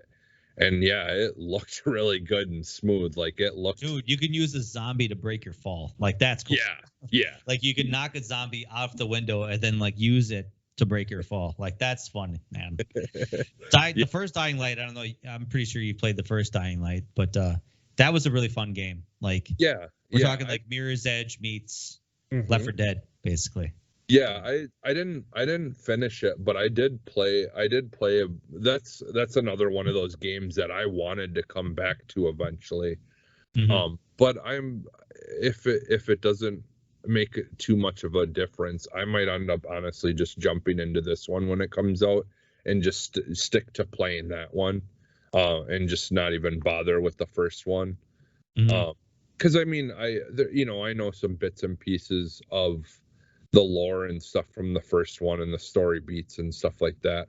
I can always get caught up somewhere else too. I mean, just watching videos or whatever.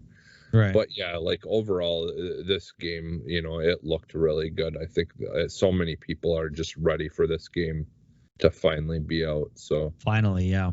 Yeah.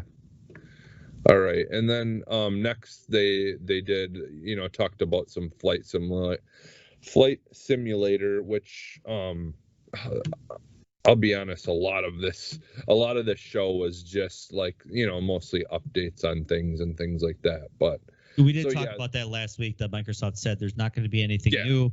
There's not going to be any surprises. It's just going to be more on stuff we already know or updates on games that are already out. Yeah, which that's not like. I'll talk about it later, but so yeah, with the flight simulator, they're actually some of the updated stuff. They're gonna have some multiplayer air race stuff, which looks amazing. That would be that's gonna be so fun. Just like I can't wait. Like I honestly think that could be something that would get me and like friends and stuff to play this, like. Because just the idea of like being able to do air races and stuff and just in real realistic looking places and things like that, it's just so cool.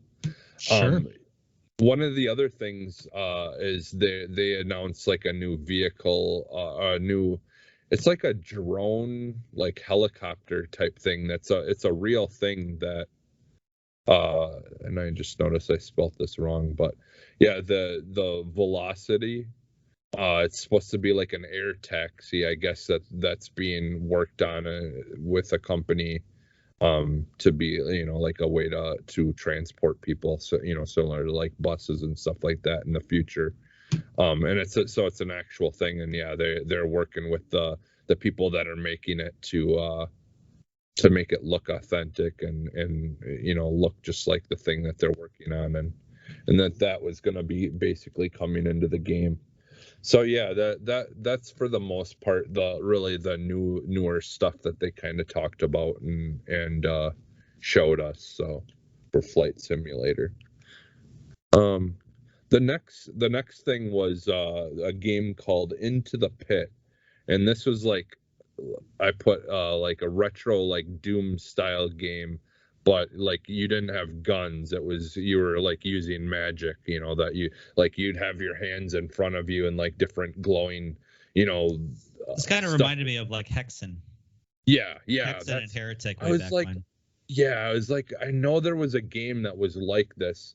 I just can't remember what it was called, but yeah, that's I don't know if that's what you thought about, but Yeah, that's exactly what I was thinking of, because I remember the game being like, like a Doom, but it's Magic. So yeah, this is like one of those kind of style games, and like it looked pretty good. Like the characters and stuff, the enemies look very much like Doom kind of style, weird, just looking things and stuff. Yeah, I'll be honest, yeah, like it looks okay. I mean, yeah. I know everyone's trying to capitalize on that Doom, the franticness of Doom, Hmm. with the chugging guitars and the fast-paced combat and stuff like that. But now, obviously, here you have magic hands. Magic hands. Yeah. Yeah, whatever. Did you hear Yeah, about this game that they announced it way earlier this year? It's like it's a rhythm first-person shooter, but it's Doom and heavy metal. I'm trying to think of the name of it.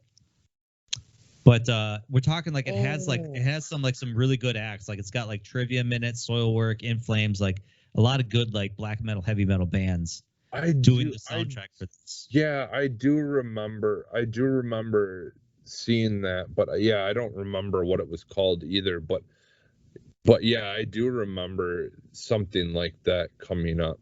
Oh, crap. Yeah, I don't remember the name. Hellsinger. Yeah, Hellsinger. Hellsinger. Yeah. Yep. Yeah, I haven't heard on when it's coming out. It says it's supposed to come out this year, but yeah, that's the thing. There's so many things still slated for this year that they've kind of gone silent on, like that we really haven't heard anything more.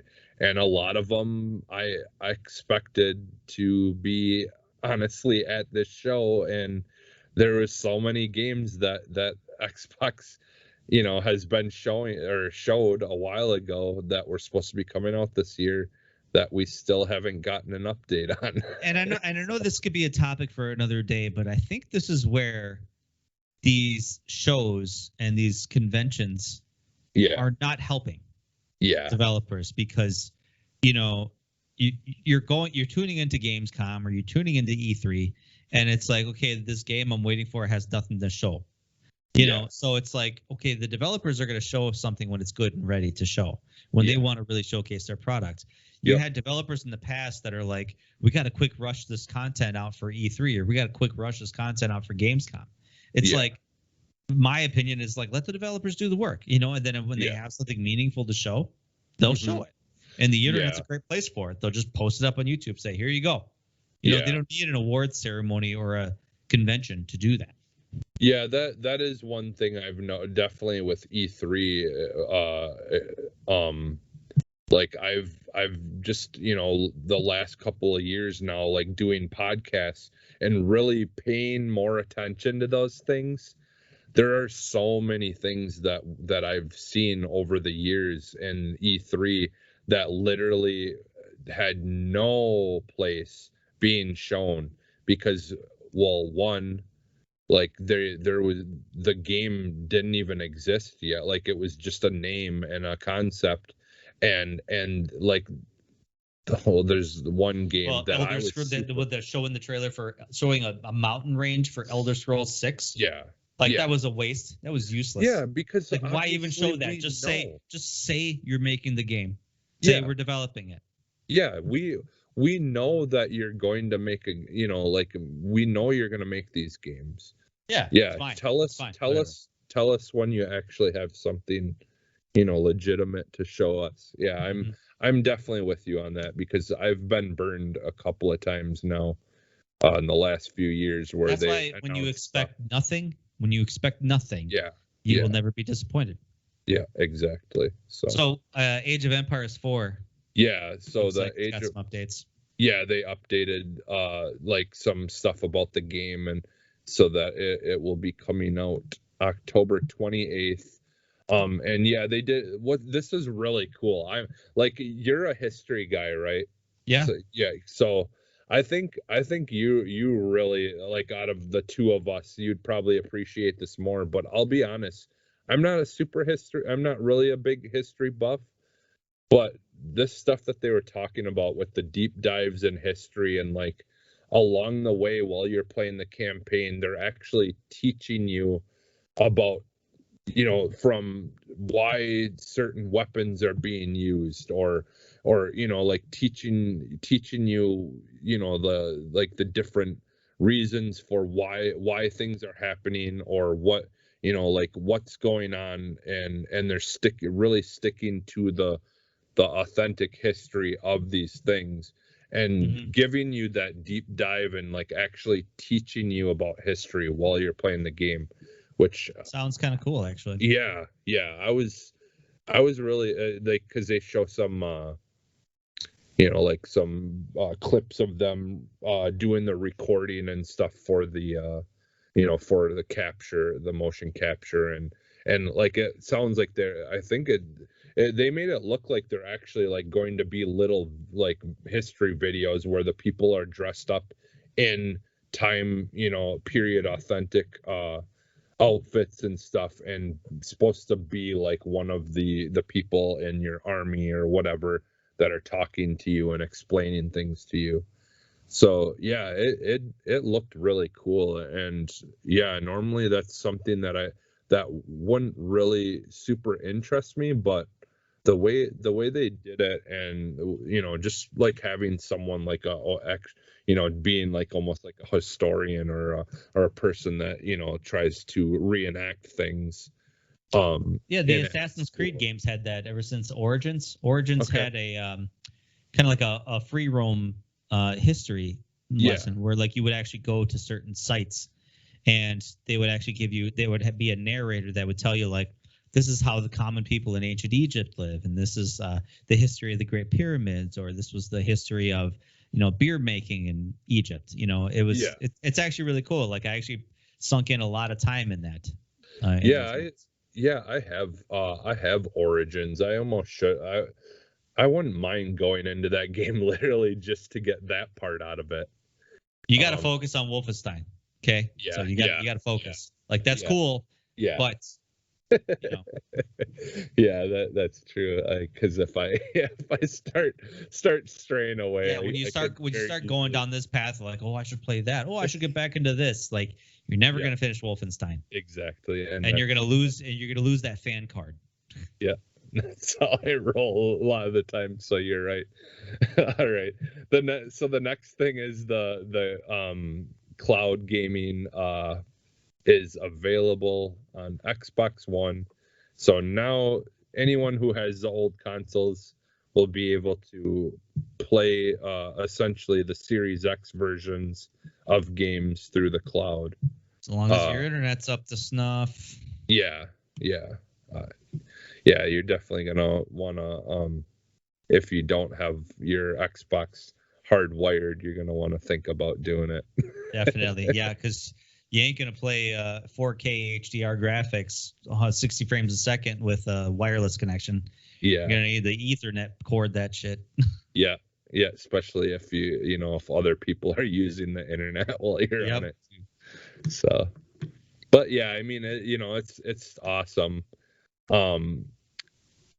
Yeah, I mean, it's just such a cool, like, if you would have said that this was gonna happen like 10, 15 years ago, I don't think anyone would have. They would have said that you're crazy.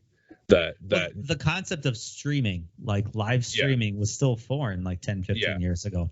Like obviously it was around, so it's like, okay, you could watch a 2-minute, 5-minute clip of something, or something longer, sure, fine. But like, to think that you could actually stream a video game, I mean, it still kind of like boggles my mind when I jump on my Google Stadia every once in a great while. Like, this stuff like loads up pretty quickly, and I don't have the greatest internet, but it still works pretty good.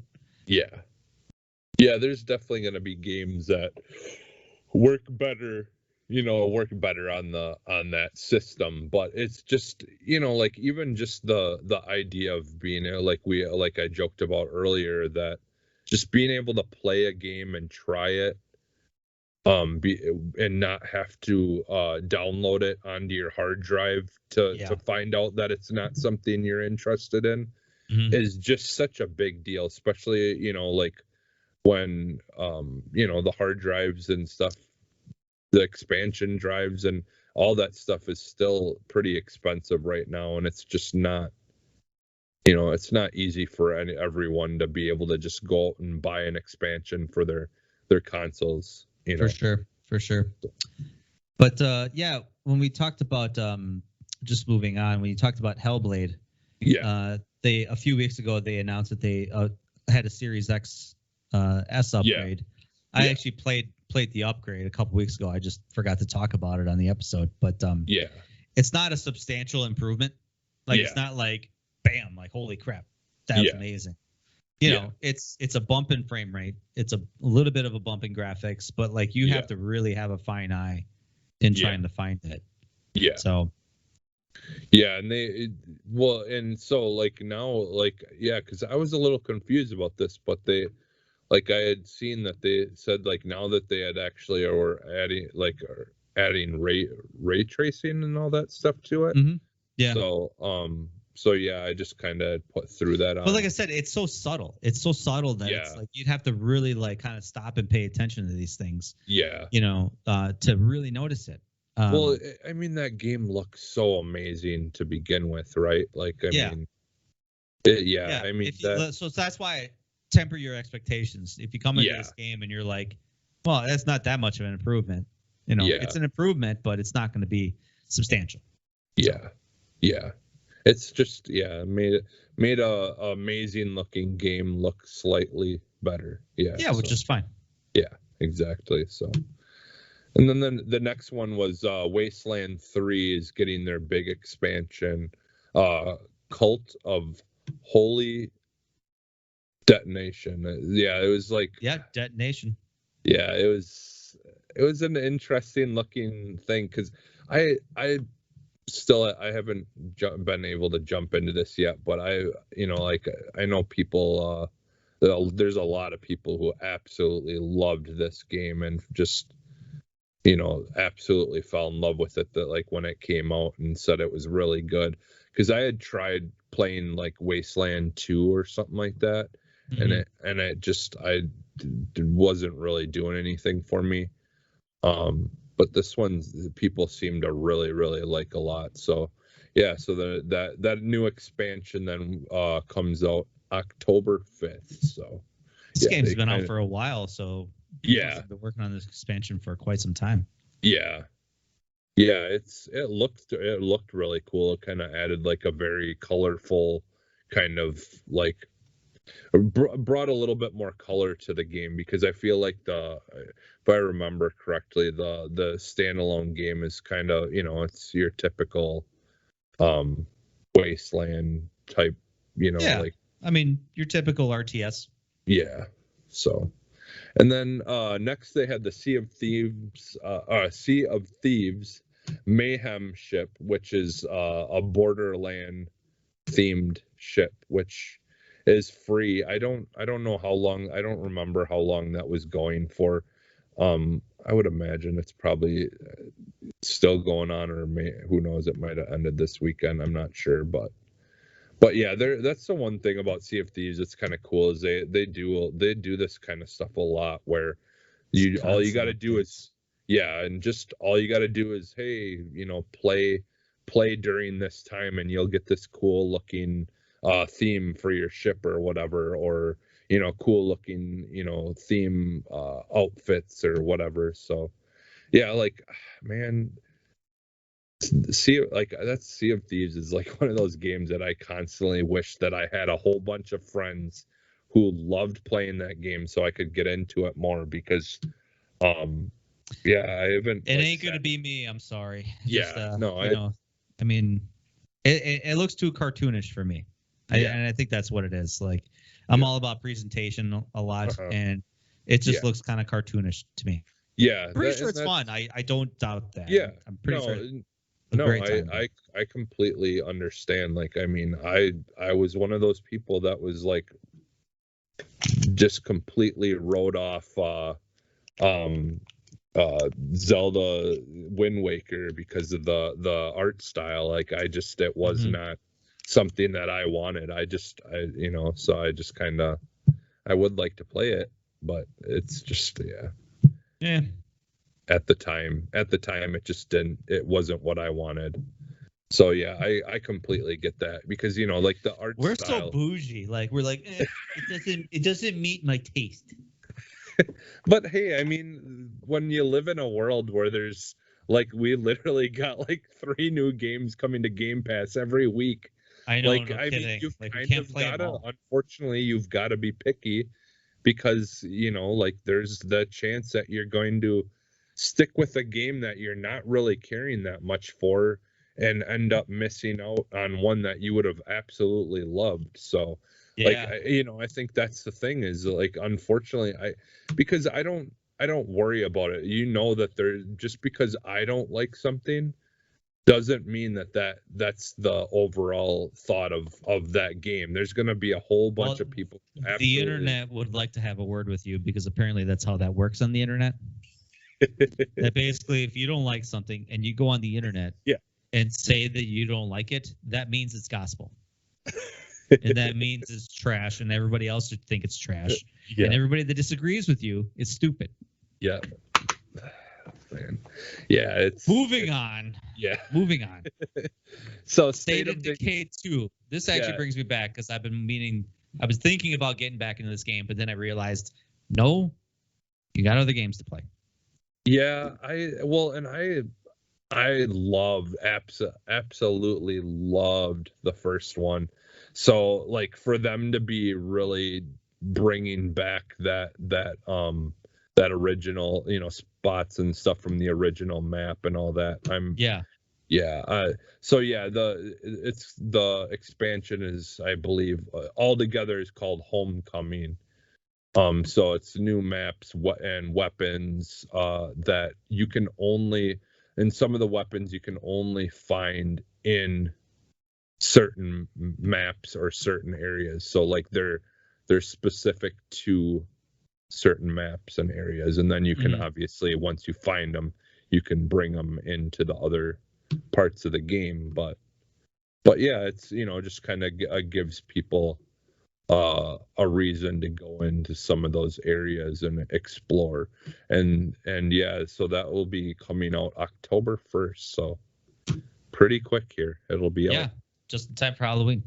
Yeah, so I'm the same. Like I've tried going back into 2 and stuff, but I think for me that's a game that I want to play with friends too. I'd rather play with other people because sometimes it can get overwhelming trying to do a lot of that stuff by yourself. So yeah. So the next game or next thing that I kind of had fun stuff on was the Stay Blade. So it's a new game that's coming out next year, and it reminds me of like Remnant from the Ashes, but more on the Dark Souls kind of like side, a little bit more. But it's like very much looks like that kind of game where it's a little bit more artsy versus trying to go for the like realistic or body horror style, like a Dark Souls or something. And what was kind of cool is, so like depending on like who you kill or like things that you do like affect the procedural generation of the map. So yeah, like that Stay Blade. Yeah. So if that's something that you'd be interested in, they have a Me video. no. What? They have like some video footage of it, but yeah. That's how much I am not interested in this game. I'm sorry. Procedurally generated Souls like no. No. Not to say other people can't enjoy it, but yeah, it's definitely one of those things where it's got to be something that you're interested in. Yep, for sure. And then the next was Crusader Kings 3. So this was just like kind of, I don't know, it's like not something I'm super into or really honestly interested in, but it was a newer game that kind of got talked about during the GamesCom or whatever. Just another strategy role-playing game. Yeah, I just or SRPG, whatever they call that. Yeah. And then one of the games that I've been really excited for a long since we've seen it, they showed a new like little trailer of Gunk, and kind of I feel like they had a little bit more, like, kind of dropped in some more story type things that kind of hint a little bit at some of the stuff that's going on. But again, we still didn't they didn't still do a whole lot of information on the, the thing I watched. Now they might have like a whole bunch of stuff on like a YouTube page or something that dives deeper. No, yeah, I watched the trailer for it, the Gamescom trailer, and so you're just a space garbage man? Yeah, well, so it's from the Because you have this device that, like, you pick up gunk in the universe. Yeah, basically. It's like this congealed massive stuff, whatever. And obviously you use that to gunk to, like, build energy to, like, explore and solve puzzles, I imagine. Yeah, you're like, from what they made it sound like, is like you're on this planet that's like, I don't know, it almost got seems a like lot of gunk in it.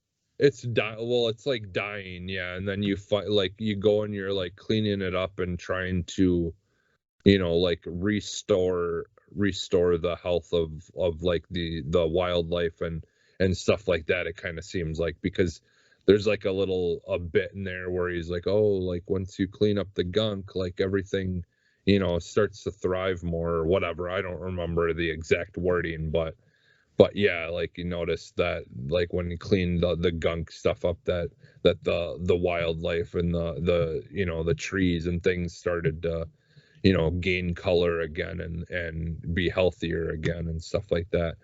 Yeah, I mean, so, like, yeah, it's from the creators of the SteamWorld Dig games and stuff. So it's, like, kind of almost got that aspect of, like, moving through stuff using what these tools. But it's like, this is just like basically like a 3D version of like that type of game almost. And it's just like a different, change. And but it looked really interesting, and it's kind of like fell, like, when they showed it off, it kind of fell in that same spot as Biomutant did for me when I first seen that, where it's just like, I don't quite know, like, you've got an idea of the concept of this game, but until it comes out and I play it, I don't actually know, whether it's going to be something that will be super for me or not. But I'm just really interested in playing it, and it because it is new IP, like, it's a new IP type thing, and just, it's always fun getting to see what these things end up being and what kind of potential. So yeah, it's just one of those I'm keeping my eye on. So I need to add something to your list, because I'm surprised you forgot about this. You remember we talked about Scorn a while back? Yeah. That got a release window at Gamescom. Oh, did it? Yeah, did it? fall. It's coming out this fall. Oh, okay. Yeah, I missed it was a quick brief, like, okay. And I think it was just in the opening trailer of Gamescom, whatever, where they showed the logo and it just flashed like fall 2021. Oh, okay. They didn't show gameplay or anything like that. I Googled, I tried. I was like, did they show any trailers for it? Like, and I missed it or something like that. But yeah, so Scorn is that. Yeah, I for those in listener land, Scorn is like that H.R. Giger style horror art game. Yeah, H.R. Giger, who's very well known for his art work on the Aliens franchise. But so was it shown during the actual opening trailer? Just the opening, the Gamescom opening trailer. One? Xbox, no, just the Gamescom opening trailer. Nothing to do with Xbox. Okay. Yeah, because that's supposed to be an Xbox exclusive. Yeah. So that's why I was wondering why where did I see it then? Because I saw it on one of the opening trailers. Maybe it was the Xbox one. Yeah, then I must have missed it, because I was totally that's one of the games that I was like, kind of like, okay, we need to learn or see or hear about this game, because it's supposed to be coming out this year and it's Xbox exclusive. Why are we not getting anything more about it? It was shown. It was shown during an Xbox Game Pass video. Oh, So it's confirmed coming to Game Pass, okay. So bro. I must have I must have missed it. Oh, that's big news. Yeah. So yeah, because that's supposed to be an exclusive to Xbox. Hell yeah. So yeah, well I'm glad you caught that because I don't know how I missed it, but I've been waiting for this game. yeah, I know I'm super. It's the whole body horror, just weird shit. I'm definitely into that. I can't Let's wait go. to try Yeah. that game. This has David Lasby's name written all over it. Yeah, it's Okay, suppose we can talk about for Forza Horizon 5. yeah. So they showed off their sweet controller. I mean, I liked it. I thought the controller looked amazing. Bro, it looks like a rainbow threw up on it. Like, Well, what the hell? I'm sure other people look cool. I always hate everything for some reason. Someone ate Skittles and then puked on it. Yeah, right. Like all of a sudden they ate a bunch of Fruity Pebbles and just like bleh. Hey, I mean, I don't know, man. Like it's cool that it's see-through, I guess. Mm-hmm. Yeah. But I'm looking at it right now and I'm like, who did this? Yeah, I mean, I think, and again, like that, that's how art works. A lot of people will absolutely love like certain blue art and things, and it's just like blue and magenta and just, I mean, it pops. Like I get it. See it that? pops. Yeah, I think that's why I like it. Is it's just you after a while of like just getting, like your solid color or like it just like I just like that it's super colorful and just kind of like sticks out like a sore thumb. Like you're not gonna lose that controller. You definitely ain't. That's for sure. This shit probably glows in the dark. Yeah. Hey, the Sea of Thieves one did, which to this day the Sea of Thieves one is still, I think, the best controller that they've ever made. That's themed after a game. I wish I could I had the money to get it when it came out, because now they're like $200 if you want to buy one, because people are selling it for ungodly amounts of money. Yeah, it's insane how much you have to pay to get one now. Mm-hmm. But they showed off the controller and that, but then they showed off a bunch of some of the new cars that they kind of are focusing on in this game. And man, that gameplay, just the like dropping the cars out of the airplane, and then it's standard Horizon stuff, just like bombastic, like, hey, we're just gonna drop you from a plane. Yeah, like you're in a Ford Bronco, we're just gonna drop you and just parachute down. It'll work out okay. Yeah, and you just keep going. Yeah, like, it was so. Or even the other one where it's like, I'm gonna fly this plane really close to the ground, like real close to the ground, and you're just gonna kind of hit the reverse and just drive out and just kind of go. Like it's, I mean, whatever. That's like Hollywood shit, but it's cool. It's cool that it's like, in a game. Yeah, it's like straight out of like Fast and Furious kind of shit. Yeah, pretty much. But I'm into it. I'm into it. Like that's what Horizon's about. Like, it is going to be a realistic racer. It's over the top. It's crazy. It's fun. Yeah, it's like so. But like the gameplay of this stuff, man, when they were showing it, and I wasn't even watching it in 4K, like, and it still looked like just phenomenal. And like that scene where they kind of show you, they're like, oh, they're racing off to the sandstorm that's happening. And then you like see this, like pan out the camera and you see the sandstorm happening, and it just looks so cool. Like it just, that game. Even though you can't physically drive through a sandstorm in real life that way. Yeah. But it's still cool. Yeah. Because it's a video game. Yeah. Yeah. It just looks. Sometimes I got to disconnect myself from that kind of stuff. It's like, you can't do that. In real life, you can't do that. You can't just drive through a sandstorm in a Lamborghini. Come on. Yeah, but it's a video game. Chill. Yeah. Well, like a lot of times you do that with movies too. There's only so much sometimes that you can have disbelief, with and Have fun. Yeah. Disconnect. So yeah, but the gameplay and everything that they showed, it looked amazing. So I can't wait. All right, and so yeah, we had I have some other like just kind of extra things that I also threw in here on top of mixed with some stuff that we also seen there. But so Phil Spencer actually had confirmed on Twitter, I believe it was, that Game Pass will work on the Steam Deck. So I know especially like even in our network, we had a couple of people who were getting or already had pre-ordered a Steam Deck, and one of the big questions was whether Game Pass would be able to run on it. And now is it the cloud service? I can't imagine you could download a lot of Game Pass games. Well, I let's see, because I know this was earlygame.com that I kind of linked the. Yeah, it's game the cloud. Okay, yeah, because I was pretty sure that makes sense more so than like having like to actually download these Xbox games. Yeah, and I mean, honestly, the thing is though is, I mean, he confirmed that will obviously work on it without you having to do any workarounds. Mm-hmm.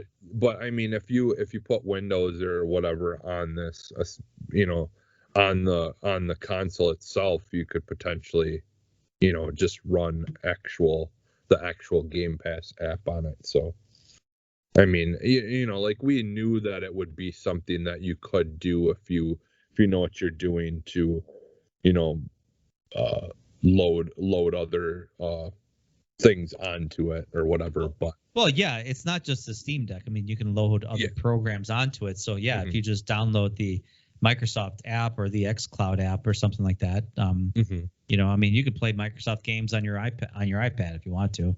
Yeah. So this is just another portable place where you can play Xbox games. So Phil Spencer is just gonna keep beating that up. Keep putting that money in my pocket. Yeah, I mean, and and like that, he said he literally wanted to get it on as many things as possible. So yeah, exactly. So it's just another platform for them to be able to get their stuff out there on. So yeah.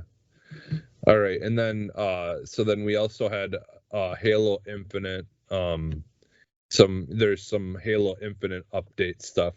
Obviously we got the new Halo console and the new Halo controller. That controller though. Yeah, that. Yeah, the only thing that sucks that is Forza like, controller can eat a big fat D. I'm just saying, compared to this thing. I mean, this is the Elite controller. Yeah. The Elite Series 2, so it's like beefier and it's a little bit more like customizable in terms of like joystick grips and stuff. But yeah, I mean, and you got the back paddles on it and stuff. But man, the design on this looks so good.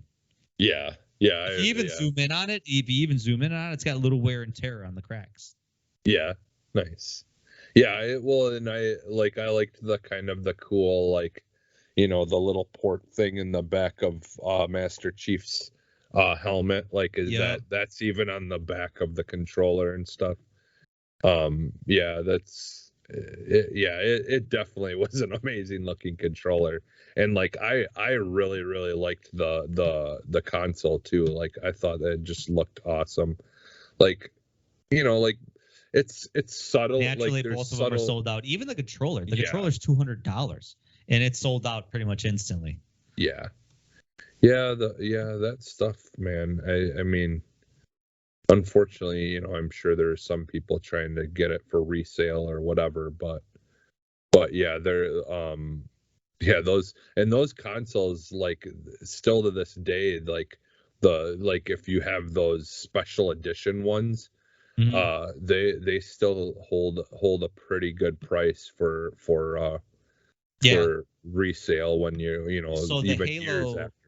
The Halo Infinite console for this is going to be $550, which is actually just $50 more than the base Series X model. But Yeah. obviously, it comes with like a Halo themed controller, standard Yeah. controller, and then it Yeah. also comes with a copy of the game Halo Infinite, Which or the campaign, so to speak. yeah, which I kind of wish that they would actually release that controller by itself as well, which I'm pretty sure I'm sure they will. Sure they But will. yeah, because that's one thing that I kind of heard, like, some kind of murmuring about, is that they wish that they would actually have, had like the elite version, and then also a more standard version of a controller for people who didn't want to spend like $200. Good lord. 100. Yeah. But look at that Is controller. it only 200? Yeah. Is it only okay? Because but look at it. I thought the elite series Just used to be look like at it. 250. Jesse, Yeah, I mean it's amazing, Google but it. Look at it. I just don't want to spend as much as a console to get another.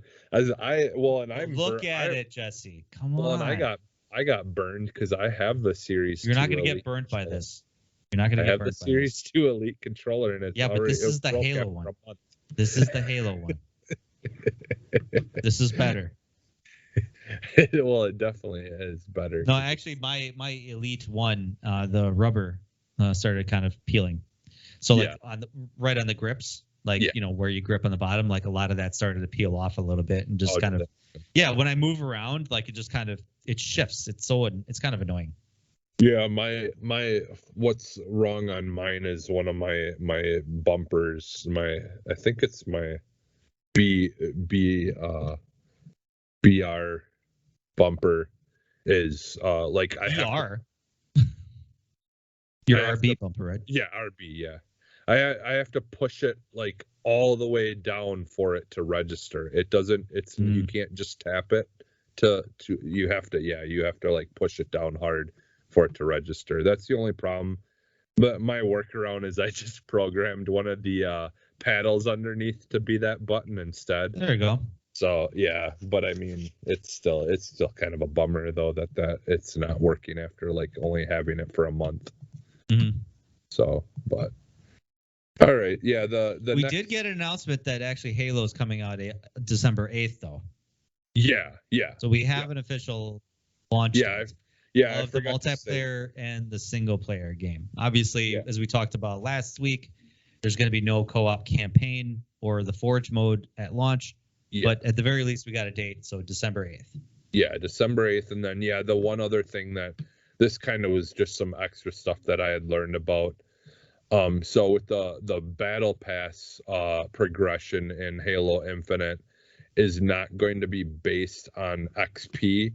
So, like, it's not like, I just play as many multiplayer games as I can and I'll just level it up.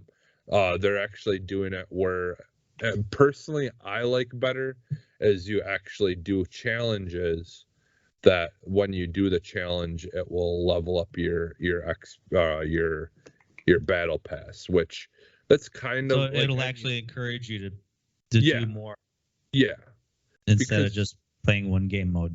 Yeah, because like going back to like what I was when I talked about when I would play Call of Duty, a lot of the times like I'm making up fun challenges that aren't doing anything for me in the game, but it's just like I like having like just some fun challenges that I can do to to make it more about not just killing people and that's it, winning, losing.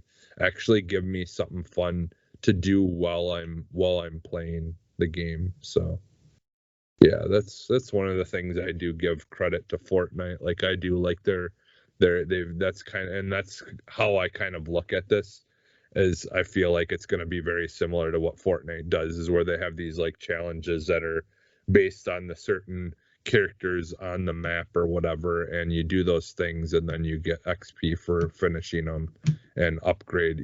They'll give you a big chunk of upgrading battle passes. So that's kind of how I looked at this, as it being kind of similar to that. So all right, and then there was and this wasn't part of the thing, but we did get a couple of days ago already now 15-minute footage of Elden Ring.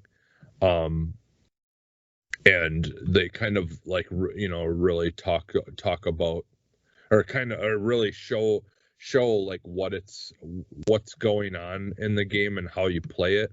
But there also was some there's a lot of videos that are explaining things. So this is no gameplay, but like a lot of people saying we played it.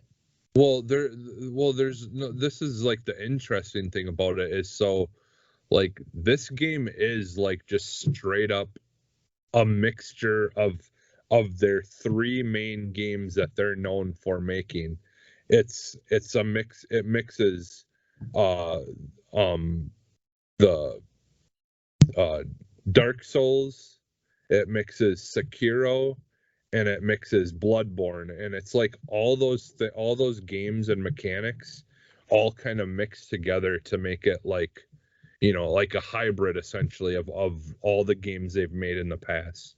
Because like you have your jump, like in Sekiro, where you can do jumps and do attacks while you're jumping through the air or whatever, and then it's straight up got all the like weapons and magics, attacks and things like that from Dark Souls games.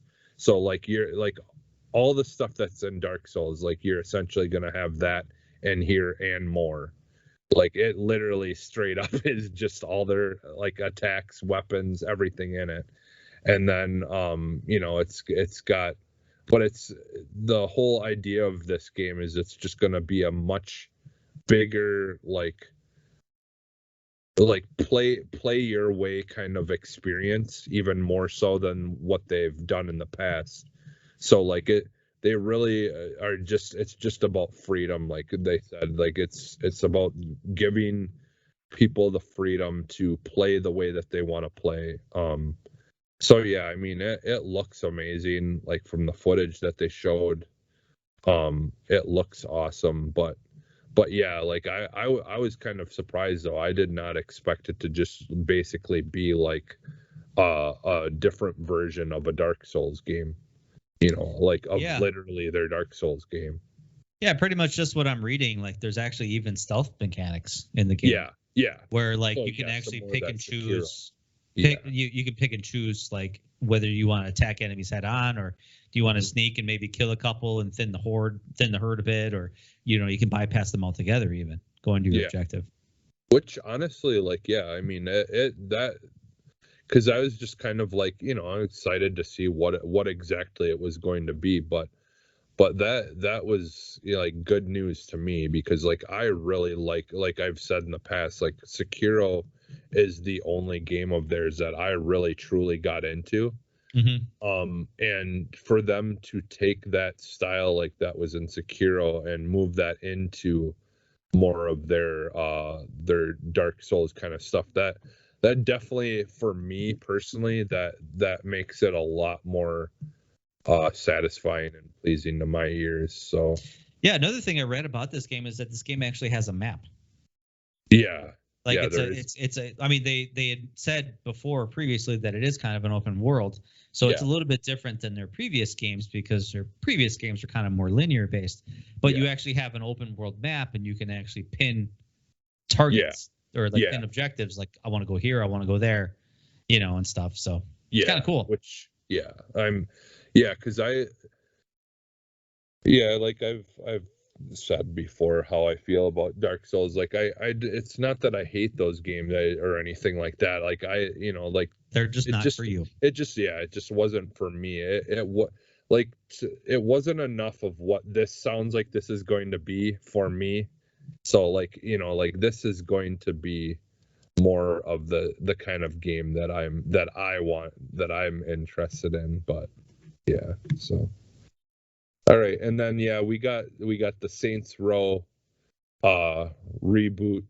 They showed the trailer and stuff, obviously at the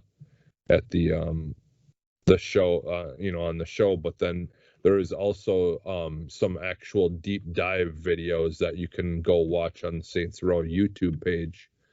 And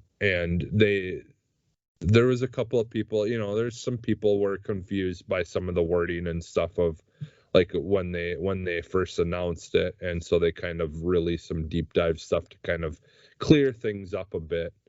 So yeah, like, because I was even, I was one of those people too, where when she said that you played as the boss or whatever, I was a little confused because, and the big thing in those games has always been creating your own character.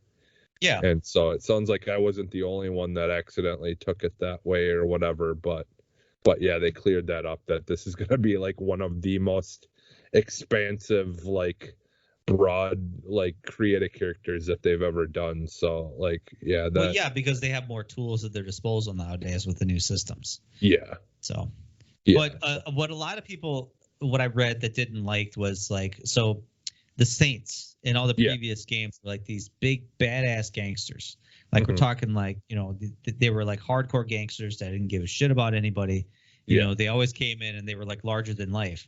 What was depicted of the Saints in this game was that they were small time. Yeah. They were just a bunch of, they looked like a bunch of kids or something like that. So I think that's what a lot of people kind of got from that trailer, which admittedly is like, okay, they showed a 2-minute trailer, a 2-minute CGI trailer. Yeah. And it's like, if that's what you got and that's what your butt hurt about, like, wait till the game comes out. Or wait till we start to actually see like more footage of it. Like, and even if it's a small time like gang, this is a reboot. Yeah, well, this is a reboot. They've explicitly stated that it is a reboot. So we could be rebooting the whole series. We could be rebooting the whole concept of who the Saints are. Yeah, that's essentially what is happening, is they are rebooting completely. See, like, so I've played all, like all of them, all the Saints Row games, including the first one. And so what I actually like about this approach that they're taking is, in the first original Saints Row game, Saints Row already exists as something, as a big like gang in the area that you don't want to mess with, right? Like they've already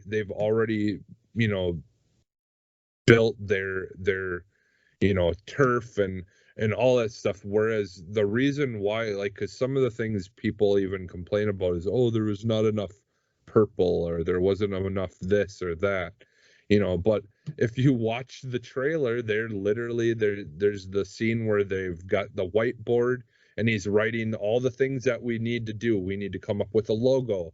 We need to come up with a, like, so like, I like that they're literally trying to create the Saints Row from the very beginning. You're not coming into a game where something already exists. So like you're getting to live out that origin story of how it gets started. So like, yeah, they're not going to be like the biggest, toughest gang out there, because they're just starting. And like, I know the big joke is like people comparing the one dude to Steve Urkel, and there's all kinds of memes and things going on the internet with this, apparently. But I mean, it's hard not to tell. Yeah, like, that's the thing though. Like, as a big Saints Row fan, like, I was a little bummed when I had that misunderstanding. But outside of that, like, I'll be honest, for me, the only thing that they really need to do for me is to be able to deliver the story with a good sense of humor, and have that funny kind of, because I'll be honest, like, watching the trailer, like, it had that humor there and stuff, but again, this is the very beginning of it. They don't want to give a whole lot away either. For all we know, there could be some bigger, tougher guys that are part of Saints Row. It's just you don't meet them until once you're in the game, and they don't want to give away all the secrets in the trailer, like movies do. Well, no, the developer video that you're talking about, like, it shows a hell of a lot. Like, it shows gameplay too. Like, they showed some gameplay even.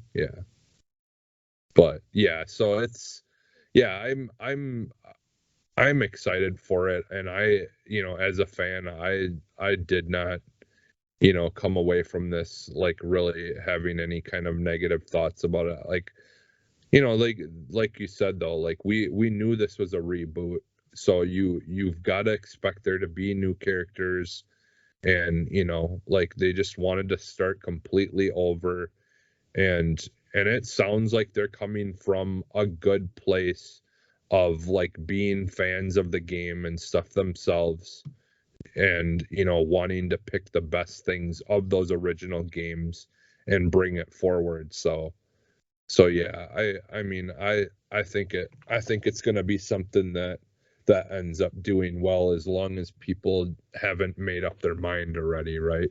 Like that's the problem, is sometimes you have people who will take a first impression, or even if they misunderstood something, and then they've made up their mind already. But I don't know. I hope it does well. They had that flop that they came out, the agents game that they came out with, that didn't do well, so they need a win for sure. But all right, and then the next one was a game that we kind of got a chance to see, was the Marvel Midnight Suns. It's a tactical RPG, so it's like by the people that made SOCOM and stuff like that. But it's the Marvel characters that you kind of have in your team, like almost like an Avengers kind of thing, where you have a big group. Um, I'm actually more interested in this game than I've been in probably any of the previous Marvel games that we've got. So, like, because the idea of the whole tactical RPG sounds fun to me. Like I definitely am interested in how they do that, and like your attacks and stuff, and like how they're gonna make like the cinematics of like their special attacks and things like that. I The only thing I really didn't like is I did not like the Ghost Rider's look. Like he kind of reminded me of like Sweet Tooth or something from Twisted Metal. Like his face almost is more, I don't know, it's just really weird. I didn't really care for it too much, Burrow but yeah, blades in it. That's all I care about. yeah. But yeah, I mean, I liked most of the looks of the characters. Like I thought the Wolverine character was really cool looking. Is a really cool, interesting looking outfit, uh, suit, and like yeah, there's kind of just like a uniqueness to all the different characters' outfits, that just looked interesting and cool. So, but yeah, so definitely, I'm sure that'll be a big one here. Anything with Marvel, it's gonna there's gonna be rabid fans just eating everything up. So, Absolutely. uh, and then the next game that I had kind of come across was Cult of Lamb. Now I don't remember if this was on the Xbox One or not. I think it might have been on the regular.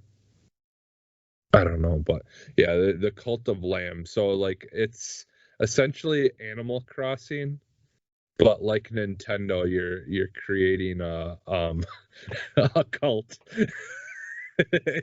You're this lamb that's So this literally is a creating Nintendo a cult. simulator. Yeah.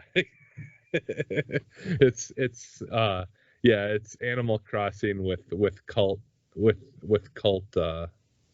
yeah, like so the whole idea is you play this lamb, and you're literally like you're in these towns. It's just straight up like Animal Crossing towns, and you're going around and talking to the different people in the town and trying to convert them into your cult, and you sacrifice people and stuff. Uh it just looks really fun, but it's like it's like a beat 'em up, almost like if like Animal Crossing was like a beat 'em up at the same time kind of Hell yeah. thing. But yeah, it actually looks really, really, all joking aside, it actually looks like a lot of fun. I was just like, oh, I think I could get into this. Animal Crossing, I've tried, but this, Now you're talking. All right, and then the next thing was I had come across this that I don't believe was actually at the show. Gotham Knights has a big long gameplay video, and man, this game, that came out a couple weeks before Gamescom. Yeah. This was something I missed, but I just wanted to bring up because I seen that gameplay and I'm just like, holy crap, man! I cannot wait for this. It looks so amazing. Like they even show like the boss battle with Mr. Freeze and yeah, it looks so amazing. I cannot wait. And like the whole switch, correct me if I'm wrong, but it looked like you like switch between characters like during battle or something like that. Or that. Yeah, maybe I didn't see this. Okay, I didn't see this trailer that you were talking about. Okay. Yeah, it looked like you kind of like you'll have a couple of characters that you can control at any given time and like switch between, and they'll like they'll be doing their own thing when you're not playing as them. They'll be fighting characters and bad guys and doing whatever, but you can switch between them and kind of like choose how you want to proceed through the the area that you're playing in and stuff like that. Yeah, it if you get a chance, yeah, definitely watch that. I just search it on YouTube, Gotham Knights. Yeah, it was a 12-minute gameplay, so yeah, it looked awesome. And then the last one was another kind of game that is kind of, we haven't gotten much about, is just kind of like a little teaser almost, called Dream Cycle, and it's from the creators of the original Tomb Raider game. So it definitely, like the protagonist or the main character that you play as is a female, and it kind of looks like it may have some of those aspects of the Tomb Raider games with the adventure, like kind of stuff, but it looks like it's a little bit more supernatural than like the Tomb Raider games and stuff were. But again, there's not a whole lot you can get from it because it was just kind of like a little teaser thing. But it's just kind of one of those things that once I learned about it, here and seen it, I'm like, okay, well, that's definitely something I'm gonna try to keep my eye out for. So yeah, Dream Cycle. Okay, cool. So yeah, and that's pretty much it then for the news. Now that we're so yeah, the my final topic is I just what did you think about like Gamescom as a whole? Like what are your final thoughts on? I thought Gamescom was kind of a waste, admittedly. Yeah. They didn't show anything really groundbreaking or noteworthy, which they didn't have to, but maybe something big or something kind of like that blew us away would have been nice to make it worthwhile. Yeah. Obviously, it's like a celebration of all types of developers and all types of games and stuff, and there was probably something in there for everybody. But obviously, the biggest thing for me was the controller, the Halo controller. Like that was cool. Yeah. And obviously the Series X system, which you can't find those systems very regularly. So what makes, that's a very extremely limited edition because the Series X is a limited edition by itself. Yeah. So it's like, yeah, they might as well have called it like Xbox Series X limited edition. Yeah. Yeah, and that's something that I was kind of throwing back and forth in my mind is like, I almost wonder if because things are so hard to come by right now, if we don't see them trying to extend like how many of these they release or make, like try to make more of these and do it for a longer period of time than they normally would, just because it's like in the past, like when everything was normal and productions was normal and everything, like you would see these come out for a little while and then they're gone. But like I could see them maybe trying to produce these a little bit longer than normal. I hope but so. yeah, because I'll be honest, like especially when considering it's a new console and you've got the potential of so many people who haven't been able to get one yet. Like in my mind, like you continue to make this the standard, like like of the console for like a year or so, and you're gonna get way more people who are gonna wanna buy that console because not only is it the limit, the special edition one, but like people that are maybe didn't even weren't for sure whether they wanted to get the Series X and were going to potentially just get the Series S now might think twice about only getting the cheaper one. They might want to get that more expensive one. So I don't know, I think it would just make more sense to continue making those for a little bit longer, from the standpoint of you're dealing with a much bigger amount of people who want your console and don't have it yet because it's hard to get. So it's almost a bad idea to do it, honestly, because the system itself, it's not like you could just walk into a store and buy it. yeah. So like having this limited edition, and I highly doubt they're going to make this for the long term. I'm not as hopeful as maybe you are. Yeah. But I just think it's a bad idea overall that it's like people can barely buy your base system. Yeah. Putting in an even more limited edition out there. It's just I don't know. It's just bad. It's just bad. Like, yeah. I mean, it looks cool. Don't get me wrong. But it's just, I don't know. Yeah, because good timing right now.